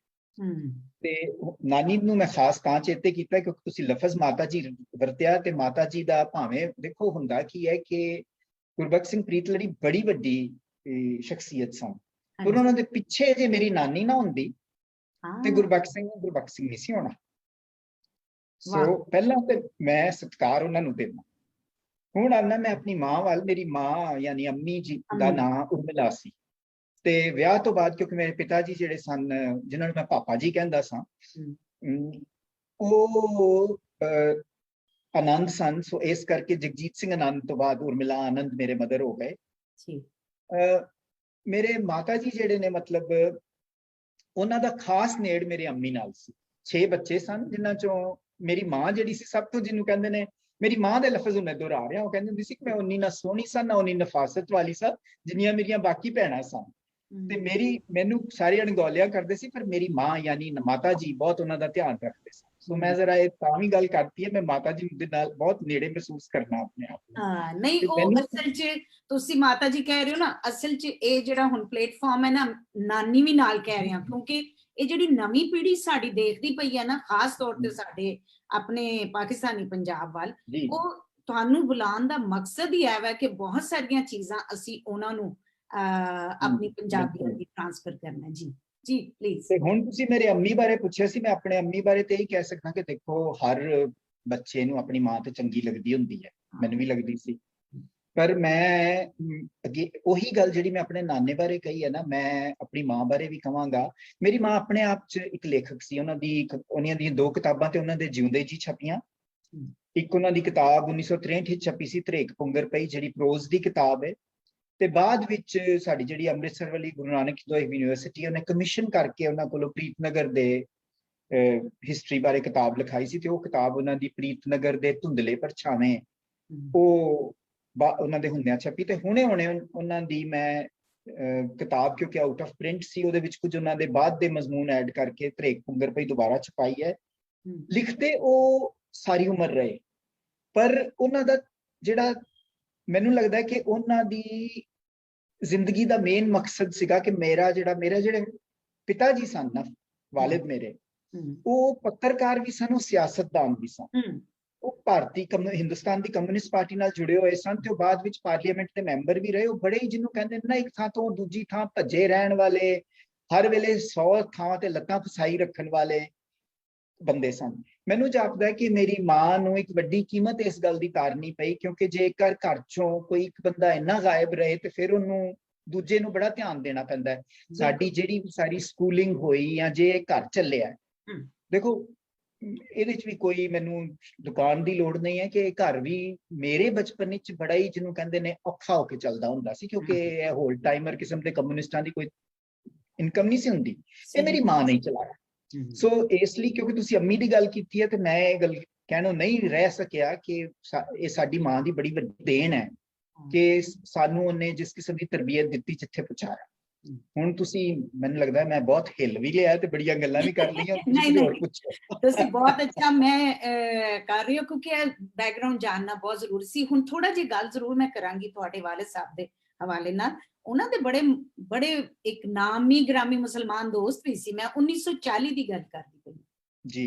ਤੇ ਉਹਨਾਂ ਦਾ ਵੀ ਜਿਹੜਾ ਇੱਕ ਇਨਫਲੂਐਂਸ ਰਿਹਾ ਹੈ ਤੁਹਾਡੇ ਪੂਰੇ ਪਰਿਵਾਰ ਤੇ, ਜਿਹੜਾ ਮਤਲਬ ਜਿਹੜਾ ਇੱਕ ਪੂਰਾ ਇੱਕ ਥਾਟ ਪ੍ਰੋਸੈਸ ਹੁੰਦਾ ਜਿਹੜਾ ਤੁਹਾਡੇ ਪੂਰੇ ਖਾਨਦਾਨਾਂ ਦਾ, ਲਿਬਰਲਿਜ਼ਮ ਹੈ ਜਾਂ ਜਿਹੜਾ ਹੈਪੀਨੈਸ ਹੈ ਜਾਂ ਜਿਹੜਾ ਇੱਕ ਪ੍ਰੀਤ ਵਾਲੀ ਜਿਹੜੀ ਲੜੀ ਦੇ ਨਾਲ ਜੁੜਨ ਦਾ ਹੈਗਾ, ਉਹਦੇ ਵਿੱਚ ਬਹੁਤ ਸਾਰੇ ਐਸੇ ਲੋਕ ਨੇ ਜਿਹੜੇ ਕਿ ਅਗਰ ਮੈਂ ਗਵਰਨਮੈਂਟ ਕਾਲਜ ਯੂਨੀਵਰਸਿਟੀ ਵੱਲ ਜਾਵਾਂ, ਮੈਂ ਤੁਹਾਨੂੰ ਉਧਰੋਂ ਲਿਜਾ ਕੇ ਤੇ ਹੁਣ ਲੈ ਕੇ ਆ ਰਹੀ ਹਾਂ ਗਵਰਨਮੈਂਟ ਕਾਲਜ ਜਿਹੜਾ ਹੁਣ ਯੂਨੀਵਰਸਿਟੀ ਹੈ। ਤੇ ਉਹਨਾਂ ਦੇ ਨਾਲ ਤੁਸੀਂ ਥੋੜੀ ਜਿਹੀਆਂ ਯਾਦਾਂ ਡਾਕਟਰ ਹਸਨ ਸ਼ਾਹ ਦੀਆਂ ਵੀ ਸ਼ੇਅਰ ਕਰੋ ਸਾਡੇ ਨਾਲ। ਹਸਨ ਸ਼ਾਹ, ਤੁਸੀਂ ਤਾਂ ਸਡਨਲੀ ਮੇਰੇ ਤੇ ਆ ਗਏ ਹੋ। ਜੀ ਮੈਂ ਆ ਗਈ, ਤੁਹਾਨੂੰ ਮੈਂ ਦੇਖੋ ਤੁਹਾਨੂੰ ਮੈਂ ਕਿੱਥੋਂ ਲੈ ਕੇ ਇੱਧਰ ਆਈ ਹਾਂ, ਕਿਉਂਕਿ ਤੁਸੀਂ ਖੁਦ ਪੱਤਰਕਾਰ ਹੋ, ਤੁਸੀਂ ਖੁਦ ਹੀ ਕਹਾਣੀ ਬੜੀ ਸੋਹਣੀ ਬਣੋਗੇ। ਦੇਖੋ ਇੰਜ ਹੈ ਕਿ ਇਹ ਕਹਾਣੀ ਵੀ ਜਿਹੜੀ ਹੈ ਨਾ, ਮੈਂ ਬੁਣਾਂਗਾ ਤੇ ਨਹੀਂ, ਪਰ ਮੈਂ ਤੁਹਾਨੂੰ ਇੱਕ ਸੱਚ ਦੱਸਾਂਗਾ। ਸੱਚ, ਹਾਂਜੀ ਬਿਲਕੁਲ। ਮੈਂ ਇੱਕ, ਜਿਸ ਤਰ੍ਹਾਂ ਤੁਸੀਂ ਮੈਨੂੰ ਦੱਸਣ ਦੀ ਵੀ ਲੋੜ ਨਹੀਂ, ਮੈਂ ਜਿਸ ਬੈਕਗ੍ਰਾਉਂਡ ਵਿੱਚ ਪਲਿਆ ਵਾਂ, ਇਹ ਤੇ ਤੁਹਾਨੂੰ ਸਮਝ ਆਏਗੀ ਕਿ ਮੈਂ ਇੱਕ ਸਧਾਰਨ ਜਿਹੀ ਜਾਂ ਆਮ ਜਿਹੀ ਜਾਂ ਔਸਤ ਜਿਹੀ ਪਿਛੋਕੜ ਤੋਂ ਨਹੀਂ ਆ। ਮੈਂ ਇੱਕ, ਜਿਹਨੂੰ ਕਹਿੰਦੇ ਨੇ, ਇੱਕ ਐਸੇ ਮਾਹੌਲ ਚੋਂ ਆਇਆ ਵਾਂ ਜਿਹੜਾ ਖੁੱਲ੍ਹਦਿਲਾ ਵੀ ਸੀ ਤੇ ਜਿੱਥੇ ਬੜੇ ਸਾਰੇ ਮੌਕੇ ਵੀ ਸਨ ਵੱਖੋ ਵੱਖਰੇ ਕਿਸਮ ਦੇ ਲੋਕਾਂ ਨੂੰ ਮਿਲਣ ਦੇ। ਪਰ ਸ਼ਗੁਫਤਾ ਜੀ, ਇਸ ਵੰਡ ਦਾ ਜੇ ਸਭ ਤੋਂ ਵੱਡਾ ਨੁਕਸਾਨ ਹੋਇਆ ਨਾ, ਉਹ ਇਹ ਹੈ ਕਿ ਮੇਰੇ ਵਰਗਾ ਬੰਦਾ, ਜਿਹੜਾ ਜਲੰਧਰ ਵਰਗਾ ਸ਼ਹਿਰ ਵਿੱਚ, ਜਿਹੜਾ ਕਿ ਪੰਜਾਬ ਦਾ ਕੋਈ ਛੋਟਾ ਸ਼ਹਿਰ ਨਹੀਂ ਹੈ, ਪੰਜਾਬ ਦਾ ਦੂਜਾ ਸਭ ਤੋਂ ਵੱਡਾ ਆਬਾਦੀ ਦੇ ਪੱਖੋਂ ਸ਼ਹਿਰ ਹੈ, ਉਹਨੇ ਆਪਣੀ ਜ਼ਿੰਦਗੀ ਵਿੱਚ, ਮੈਂ ਨਾ ਇੱਥੇ ਦੱਸਾਂ, ਮੈਂ 17 ਸਾਲ ਦੀ ਉਮਰ ਵਿੱਚ ਜਲੰਧਰ ਛੱਡ ਕੇ ਉਚੇਰੀ ਪੜ੍ਹਾਈ ਲਈ ਮਾਸਕੋ ਚਲਾ ਗਿਆ। ਮਾਸਕੋ ਗਏ ਸੀ। ਹਾਂਜੀ। ਹੁਣ ਇਹ ਹੈ ਕਿ ਉਸ ਬੰਦੇ ਨੇ ਮੈਂ ਆਪਣੀ ਗੱਲ ਕਰ ਰਿਹਾ ਥਰਡ ਪਰਸਨ ਵਿੱਚ, ਇਸ ਤਰਬੀਅਤ, ਇਸ ਮਾਹੌਲ ਦੇ ਬਾਵਜੂਦ 17 ਸਾਲ ਦੀ ਉਮਰ ਤੱਕ ਮੁਸਲਮਾਨ ਤੇ ਬੜੇ ਦੇਖੇ ਸਨ, ਪੰਜਾਬੀ ਮੁਸਲਮਾਨ ਕੋਈ ਨਹੀਂ ਸੀ ਵੇਖੇ। ਔਰ ਇਹ ਮੈਂ ਪੰਜਾਬ ਦੀ ਇੱਕ ਕਿਸਮ ਨਾਲ ਧੁਨੀ 'ਚ ਹੀ ਰਹਿ ਰਿਹਾ। ਹਾਂਜੀ ਬਿਲਕੁਲ। ਹੁਣ ਕਿੱਡੀ ਵੱਡੀ, ਕਿੱਡੀ, ਜਿਹਨੂੰ ਕਹਿੰਦੇ ਬਦਕਿਸਮਤੀ ਦੀ ਗੱਲ ਹੈ ਕਿ ਐਸਾ ਵੰਡ ਵੇਲੇ, ਜਿਹਨੂੰ ਕਹਿੰਦੇ ਨੇ ਐਕਸੋਡਸ ਹੋਇਆ, ਮੈਨੂੰ ਇਸ ਵੇਲੇ ਪੰਜਾਬੀ 'ਚ ਲਫ਼ਜ਼ ਨਹੀਂ ਆਉਣ ਰਿਹਾ, ਕਿ ਇੱਕ ਥਾਂ ਤੋਂ ਉੱਜੜ ਕੇ ਲੋਕ ਦੂਜੀ ਥਾਂ ਗਏ, ਕਿ ਸਾਰੇ, ਔਰ ਜਲੰਧਰ ਕਿਸੇ ਵੇਲੇ ਮੁਸਲਮਾਨ ਕਹਿੰਦੇ ਇੱਥੇ ਮੈਜੋਰਿਟੀ ਮੁਸਲਮਾਨਾਂ ਦੀ ਸੀ। ਹਾਂਜੀ ਹਾਂਜੀ। ਸੋ ਇਹਦੇ ਬਾਵਜੂਦ ਮੈਂ ਕਦੀ ਕਿਸੇ ਪੰਜਾਬੀ ਬੋਲਦੇ ਮੁਸਲਮਾਨ ਨੂੰ ਨਹੀਂ ਸੀ ਮਿਲਿਆ। ਔਰ ਜਦੋਂ ਮੈਂ ਮਾਸਕੋ ਪਹੁੰਚਿਆ ਤੇ ਹਸਨ ਪਹਿਲਾ ਮਤਲਬ ਅਸੀਂ ਨਾ ਦੋਨੋਂ ਇੱਕੋ ਸਾਲ ਪਹੁੰਚੇ ਸਾਂ। ਲਾਹੌਰ ਤੋਂ ਪਹੁੰਚਿਆ ਸੀ, ਮੈਂ ਜਲੰਧਰ ਤੋਂ ਪਹੁੰਚਿਆ ਸਾਂ। ਤੇ ਮੇਰੀ ਹਸਨ ਨਾਲ ਦੋਸਤੀ ਦਾ ਮੈਨੂੰ ਲੱਗਦਾ ਇੱਕ ਵੱਡਾ ਕਾਰਨ ਇਹ ਵੀ ਸੀਗਾ, ਹਾਲਾਂਕਿ ਉਹ ਫਿਜ਼ਿਕਸ ਦਾ ਹੈ ਬੰਦਾ ਤੇ ਮੈਂ ਇਕਨੋਮਿਕਸ ਕਰਨ ਗਿਆ ਸਾਂ। ਸਾਡੇ ਸੋਬੇ ਬਿਲਕੁਲ ਵੱਖਰੇ ਵੱਖਰੇ, ਡਿਸਪਲਿਨ ਵੱਖਰੇ ਵੱਖਰੇ ਸਨ, ਪਰ ਇਹਦੇ ਬਾਵਜੂਦ ਜਿਹੜੀ ਤੰਦ ਸਾਨੂੰ ਜੋੜਦੀ ਸੀ ਉਹ ਪੰਜਾਬੀ ਹੋਣਾ ਸੀ।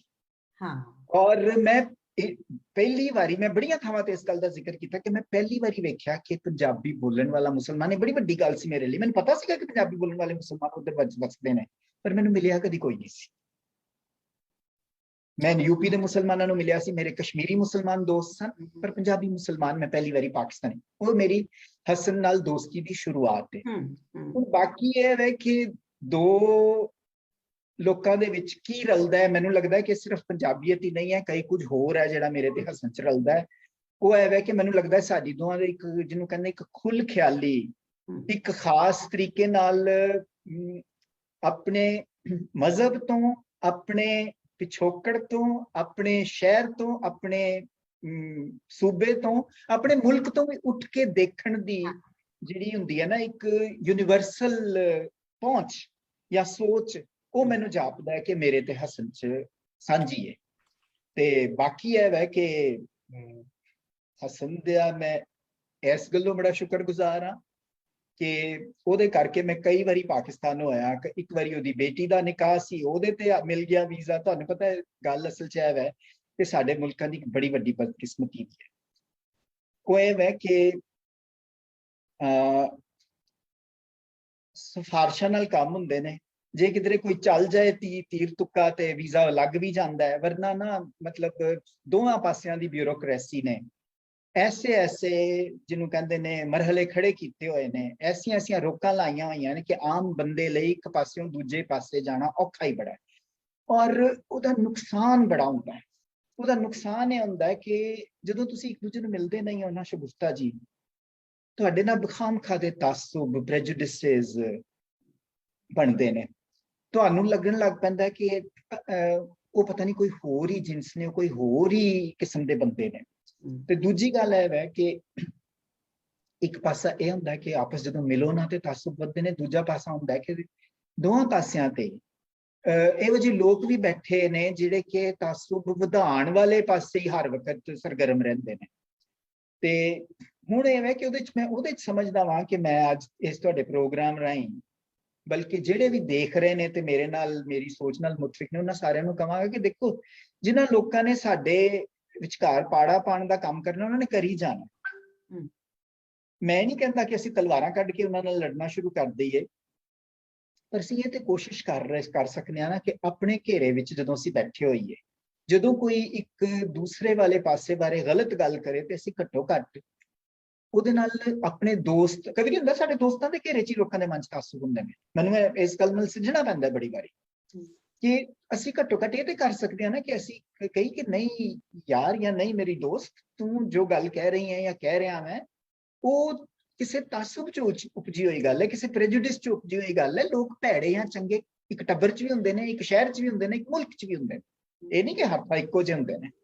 ਸੋ ਮੈਨੂੰ ਲੱਗਦਾ ਕਿ ਉਹ ਕੰਮ ਜਿਹੜਾ ਨਾ ਇਹ ਕਰਨ ਦੀ ਲੋੜ ਹੈ। ਤੇ ਤੁਹਾਡੇ ਵਰਗੇ ਜਿਹੜੇ, ਜਿਸ ਤਰ੍ਹਾਂ ਤੁਸੀਂ ਪ੍ਰੋਗਰਾਮ ਕਰ ਰਹੇ ਹੋ, ਦੋਨੋਂ ਤਿੰਨਾਂ ਥਾਵਾਂ ਦੇ ਲੋਕ ਦੇਖ ਰਹੇ ਨੇ, ਇਹ ਮੇਰਾ ਉਹਨਾਂ ਵੱਲ ਇੱਕ ਕਿਸਮ ਦਾ ਸੁਨੇਹਾ ਵੀ ਹੈ ਕਿ ਇਹ ਕੰਮ ਸਾਨੂੰ ਕਰਨਾ ਚਾਹੀਦਾ। ਜਿਹੜੇ ਲੋਕੀ ਇਸ ਗੱਲ 'ਚ ਯਕੀਨ ਰੱਖਦੇ ਨੇ ਕਿ ਮੇਲ ਮਿਲਾਪ ਜਿਹੜਾ ਨਾ ਸਾਡਾ ਆਪਸੀ, ਸਾਡੇ ਸਾਰਿਆਂ ਦਾ, ਉਹ ਬਹੁਤ ਜ਼ਰੂਰੀ ਹੈ। ਇਸ ਲਈ ਵੀ ਕਿ ਅਸੀਂ ਪੰਜਾਬੀ ਹਾਂ, ਇਸ ਲਈ ਵੀ ਕਿ ਵਿਰਸਾ ਸਾਡਾ ਸਾਂਝਾ ਹੈ, ਤੇ ਇਸ ਲਈ ਵੀ ਕਿ ਸਾਡਾ ਮਜ਼ਹਬ ਕੁਝ ਵੀ ਹੋਵੇ, ਸਾਡਾ ਅਕੀਦਾ ਕੁਝ ਵੀ ਹੋਵੇ, ਅਸੀਂ ਆਖਰ 'ਚ ਇੱਕ ਦੂਜੇ ਦੇ ਭੈਣ ਭਰਾ ਹਾਂ। ਮੇਰਾ ਇੱਕ ਦੋਸਤ ਹੈ ਉੱਧਰ ਸਿਆਲਕੋਟ ਦਾ, ਉਹਨੇ ਮੈਨੂੰ ਬੜੀ ਖੋਜ ਖਾਜ ਕਰਕੇ ਦੱਸਿਆ ਕਿ ਸਾਡੇ ਤੇ ਕੋਈ ਪੁਰਖੇ ਜਿਹੜੇ ਸਨ ਨਾ, ਉਹ ਅਸਲ 'ਚ ਜੱਟ ਹੁੰਦੇ ਸਨ ਤੇ ਉਹ ਬਾਅਦ ਵਿੱਚ ਮੁਸਲਮਾਨ ਹੋਏ। ਤੇ ਮੈਂ ਕਿਹਾ ਗੱਲ ਹੈ ਕਿ ਇਹਦੇ 'ਚ ਤੇ ਇਸ ਸਬ ਕੰਟੀਨੈਂਟ 'ਚ ਕੋਈ ਅਰਬੀ ਥੋੜੀ ਆ ਗਏ ਸਭ। ਹੁਣ ਐਵੇਂ ਕਿ ਜਿਹੜਾ ਮੁਸਲਮਾਨ ਹੋ ਗਿਆ ਉਹ ਹੋ ਗਿਆ, ਜਿਹੜਾ ਸਿੱਖ ਹੋ ਗਿਆ ਉਹ ਹੋ ਗਿਆ। ਸਿੱਖ ਵੀ ਕਿਹੜੇ, ਉਹਦੇ ਵਿੱਚ 500 ਸਾਲ ਹੀ ਪੁਰਾਣੇ ਨੇ ਨਾ।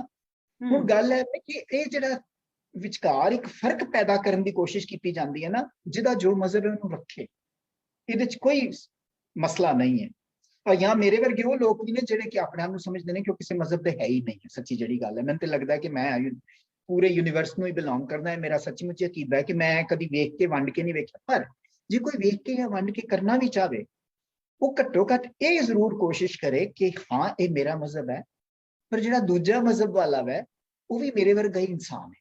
ਮੈਨੂੰ ਲੱਗਦਾ ਜੇ ਇਹ ਗੱਲ ਸੋਚਣੀ ਸ਼ੁਰੂ ਕਰ ਦਈਏ ਤੇ ਬਹੁਤ ਕੁਝ ਹੱਲ ਹੋ ਜਾਂਦਾ। ਸੁਖਵੀਰ ਜੀ, ਤੁਸੀਂ ਮੇਰਾ ਪਿਛਲਾ ਜਿਹੜਾ ਮੇਰਾ ਪ੍ਰੋਗਰਾਮ ਸੀ ਨਾ ਆਪਣਾ ਪੰਜਾਬੀ ਬੈਠਕ ਦਾ, ਸਰਵਤ ਮਹੀਉਦੀਨ ਜੀ ਆਈਆਂ ਸੀ, ਉਹਨਾਂ ਨੇ ਤੁਸੀਂ ਵੀ ਉਹਦਾ ਫੀਡਬੈਕ ਨੂੰ ਦਿੱਤਾ।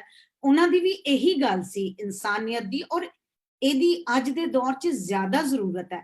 ਇਹਦੇ ਵਿੱਚ ਇਹ ਚੀਜ਼ ਨਹੀਂ ਹੈ ਕਿ ਅਸੀਂ ਕਿਸੇ ਨੂੰ, ਕਿਸੇ ਦੀ ਸੋਚ ਨੂੰ ਜਾਂ ਕਿਸੇ ਦੇ ਰਿਲੀਜਨ ਨੂੰ ਅਸੀਂ ਉਹਨੂੰ ਰਿਸਪੈਕਟ ਕਰਦੇ ਹਾਂ, ਉਹ ਆਪਣੇ ਕ੍ਰਿਸਚਨ ਨੇ, ਹਿੰਦੂ ਨੇ, ਮੁਸਲਿਮ ਨੇ ਜਾਂ ਸਿੱਖੀ ਨੇ, ਕੋਈ ਵੀ ਨੇ, ਲੇਕਿਨ ਕੁਝ ਚੀਜ਼ਾਂ ਅੱਜ ਦੇ ਦੌਰ ਦੇ ਵਿੱਚ ਜਿਹੜਾ ਇਹ ਪਲੇਟਫਾਰਮ ਜਿਹੜਾ ਤੁਹਾਨੂੰ ਵੀ ਬੁਲਾਉਣ ਦਾ, ਮੈਂ ਜ਼ਿਆਦਾਤਰ ਕੋਸ਼ਿਸ਼ ਹੁੰਦੀ ਹੈ ਇੱਧਰਲੇ ਪਾਸਿਓਂ ਆਪਣੇ ਲਹਿੰਦੇ ਪੰਜਾਬ ਵੱਲੋਂ ਵੀ, ਆਪਣੇ ਗੈਸਟ ਆਣ ਚੜ੍ਹਦੇ ਪੰਜਾਬ ਵਾਲਿਆਂ ਵੀ, ਕਈ ਦਫਾ ਦੋਵਾਂ ਨੂੰ ਬਿਠਾ ਕੇ ਵੀ ਗੱਲ ਕਰਦੇ ਹਾਂ।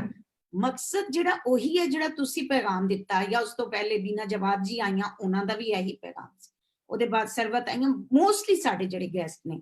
ਤੇ ਹੁਣ ਕਿਉਂਕਿ ਕੁਝ ਲੋਕ ਤੁਹਾਨੂੰ ਐਪਰੀਸ਼ੀਏਟ ਕਰ ਰਹੀ, ਉਹਨਾਂ ਨੇ ਤੁਹਾਨੂੰ ਜੁਆਇਨ ਕੀਤਾ, ਮੈਂ ਚਾਹਨੀ ਮੈਂ ਉਹਨਾਂ ਦੇ ਨਾਂ ਲੈ ਲਾਂ ਜ਼ਰਾ ਜਲਦੀ, ਕਿਉਂਕਿ ਉਹ ਬੜੇ ਪਿਆਰ ਨਾਲ ਵੇਖਦੇ ਪਏ ਨੇ ਔਰ ਕਹਿ ਰਹੇ ਨੇ ਕਿ ਮੌਜ਼ੂ ਬਹੁਤ ਅੱਛਾ ਹੈ, ਗੱਲਬਾਤ ਬਹੁਤ ਅੱਛੀ ਤੁਹਾਡੀ ਉਹਨਾਂ ਨੂੰ ਲੱਗ ਰਹੀ ਹੈ। ਸਰਵਤ ਜੀ ਨੇ ਜੁਆਇਨ ਕੀਤਾ, ਲਾਹੌਰ ਤੋਂ ਉਸਮਾਨ ਬਾਜਵਾ ਨੇ ਕੀਤਾ, ਉਹਦੇ ਬਾਅਦ ਆਪਣੇ ਸਾਨੂੰ ਜਨਾਬ ਕੀਤਾ ਹੈਗਾ ਪਰਮਜੀਤ ਭੁੱਲਰ ਜੀ ਨੇ ਜੁਆਇਨ ਕੀਤਾ ਹੈ, ਥੈਂਕ ਯੂ ਜੀ। ਉਹਦੇ ਬਾਅਦ ਗੁਰਪ੍ਰੀਤ ਸਿੰਘ ਜੀ ਨੇ ਜੁਆਇਨ ਕੀਤਾ ਹੈਗਾ, ਉਹਦੇ ਬਾਅਦ ਗੁਲਰੇਜ਼ ਹਾਸ਼ਿਮ ਨੇ ਕੀਤਾ ਹੈ, ਔਰ ਉਹਦੇ ਬਾਅਦ ਓਹੀਨੋ ਸਾਹਰ ਨੇ ਕੀਤਾ ਹੈ, ਔਰ ਉਹ ਨਾਲ ਬਹੁਤ ਕੁਝ ਲਿਖ ਵੀ ਰਹੇ ਨੇ ਔਰ ਪਸੰਦ ਕਰ ਰਹੇ ਨੇ। ਔਰ ਚਾਂਡਿਓ ਅਨਵਰ ਅਜ਼ੀਜ਼ ਸਾਡੇ ਸਿੰਧੀ ਭਾਈ ਨੇ ਸਾਨੂੰ ਲਾਹੌਰ ਤੋਂ ਕੀਤਾ ਜੁਆਇਨ, ਔਰ ਉਹ ਵੀ ਇਸ ਤਰ੍ਹਾਂ ਦੀ ਇਨਸਾਨੀਅਤ ਔਰ ਪਿਆਰ ਦਾ ਮੈਸੇਜ ਲੈ ਕੇ ਮੁਖਤਲਿਫ ਕਲਚਰਸ ਦੇ ਵਾਸਤੇ ਬ੍ਰਿਜ ਬਣਦੇ ਨੇ। ਔਰ ਉਹ ਕਹਿੰਦੇ ਪਏ ਨੇ ਜੀ ਪੰਜਾਬੀ ਬੋਲੀ ਤੇ ਰਹਿਤਲ ਬਰੇ ਸਗੀਰ ਦੀ ਸਭ ਤੋਂ ਤਾਕਤਵਰ ਰਹਿਤਲ ਹੈ, ਇੱਕ ਸ਼ਾਨਦਾਰ ਮੌਜੂ ਹੈ ਤੇ ਸੋਹਣੀ ਗੱਲਬਾਤ ਕਰ ਰਹੇ ਹਾਂ ਜਨਾਬ। ਇਹ ਤੇ ਮੈਂ ਫੀਡਬੈਕ ਦੇਣਾ ਸੀ ਤਾਂ ਕਿ ਮੈਂ ਕਿ ਥੋੜਾ ਜਿਹਾ ਤੁਹਾਨੂੰ ਵੀ ਮੈਂ ਥੋੜਾ ਜਿਹਾ ਕੁਝ 30 ਸੈਕਿੰਡ ਦਾ ਦਵਾਂ। ਮੈਂ ਹੁਣ ਆਨੀ ਹਾਂ ਤੁਹਾਡੇ ਵਾਲੇ ਪਾਸੇ ਤੇ ਮੈਨੂੰ ਇਹ ਦੱਸੋ, ਐਜ਼ ਅ ਪੱਤਰਕਾਰ ਤੇ ਕਹਾਣੀਕਾਰ ਆਨੰਦ ਜੀ ਕਿਸ ਤਰ੍ਹਾਂ ਆਪਣਾ ਜਰਨੀ ਦੱਸਣਗੇ ਸਾਡੇ ਨਾਜ਼ਰੀਨ ਨੂੰ,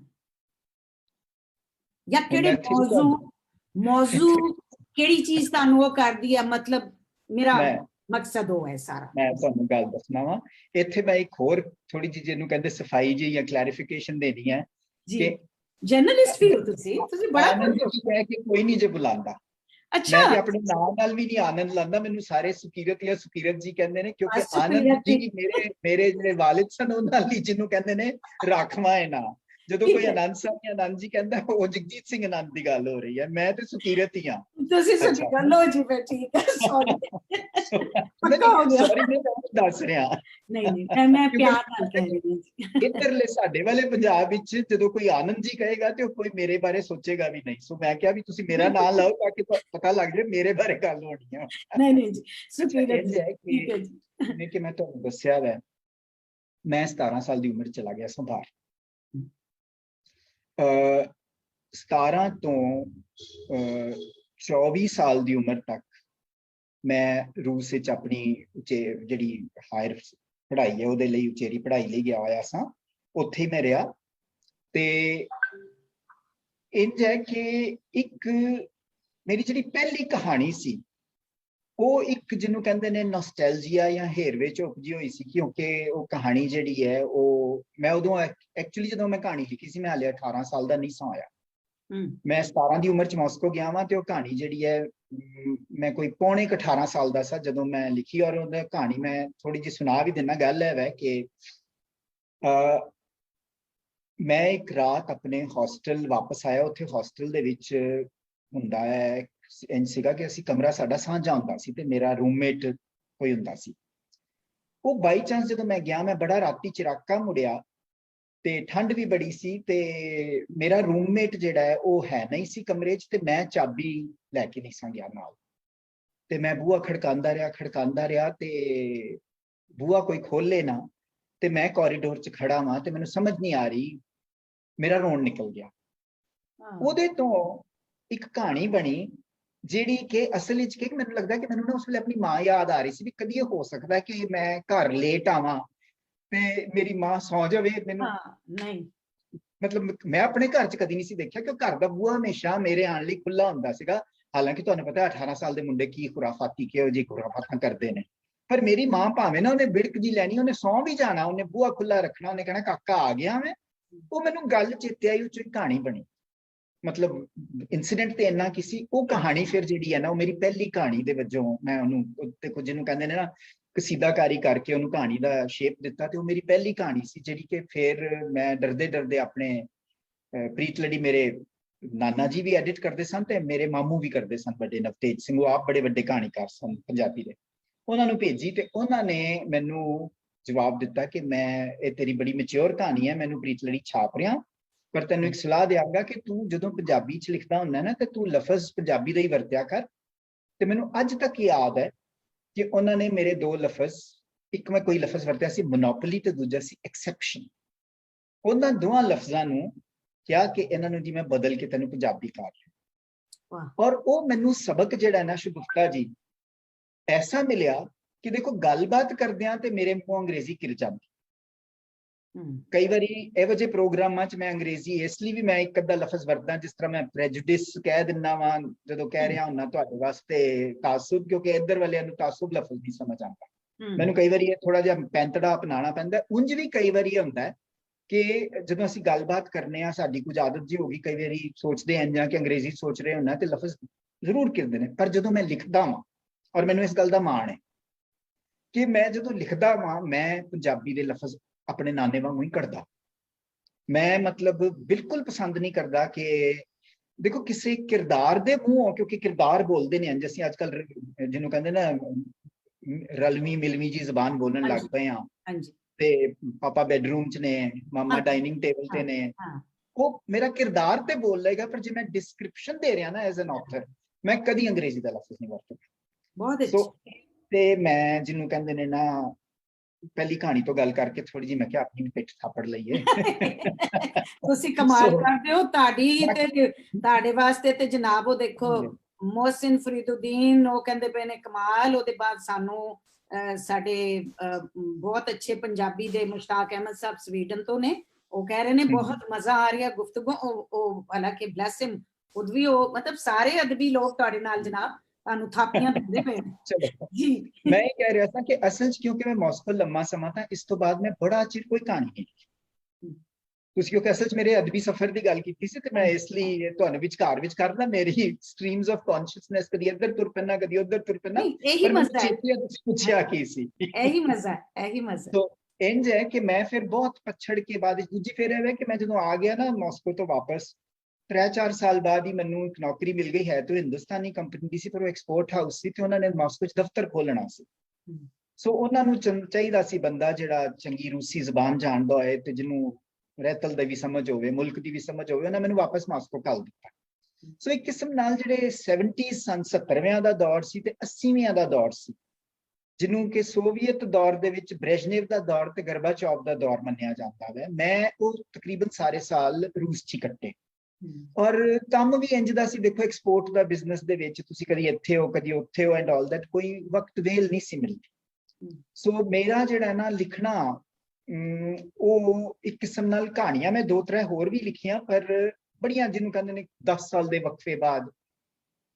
ਹੁਣ ਜਿੱਥੋਂ ਮੇਰਾ ਜ਼ਿਆਦਾ ਅਦਬੀ ਸਫ਼ਰ ਸ਼ੁਰੂ ਹੁੰਦਾ ਹੈ ਉਹ ਹੁੰਦਾ ਹੈ ਇੰਜ ਕਿ ਮੈਂ ਨਾ ਜਦੋਂ 10 ਸਾਲ ਉਸ ਕੰਪਨੀ 'ਚ ਕੰਮ ਕਰ ਲਿਆ, ਮੈਂ ਥੋੜਾ ਜਿਹਾ ਜਿਹਨੂੰ ਕਹਿੰਦੇ ਨੇ ਡਿਸਪਲਿਨ ਤੋਂ ਜਿਹਨੂੰ ਕਹਿੰਦੇ ਨੇ ਨਾ ਕੋਰਾਵਾਂ ਬੰਦਾ, ਮੈਨੂੰ ਡਿਸਪਲਿਨ 'ਚ ਰੱਖਣਾ ਔਖਾ ਰਹਿੰਦਾ, ਆਪਣੇ ਆਪ ਨੂੰ ਮੈਂ ਕਰ ਨਹੀਂ ਸਕਦਾ ਤੇ 9 to 5 ਜੌਬ ਮੇਰੇ ਵੱਸ ਦਾ ਰੋਗ ਨਹੀਂ ਸੀ।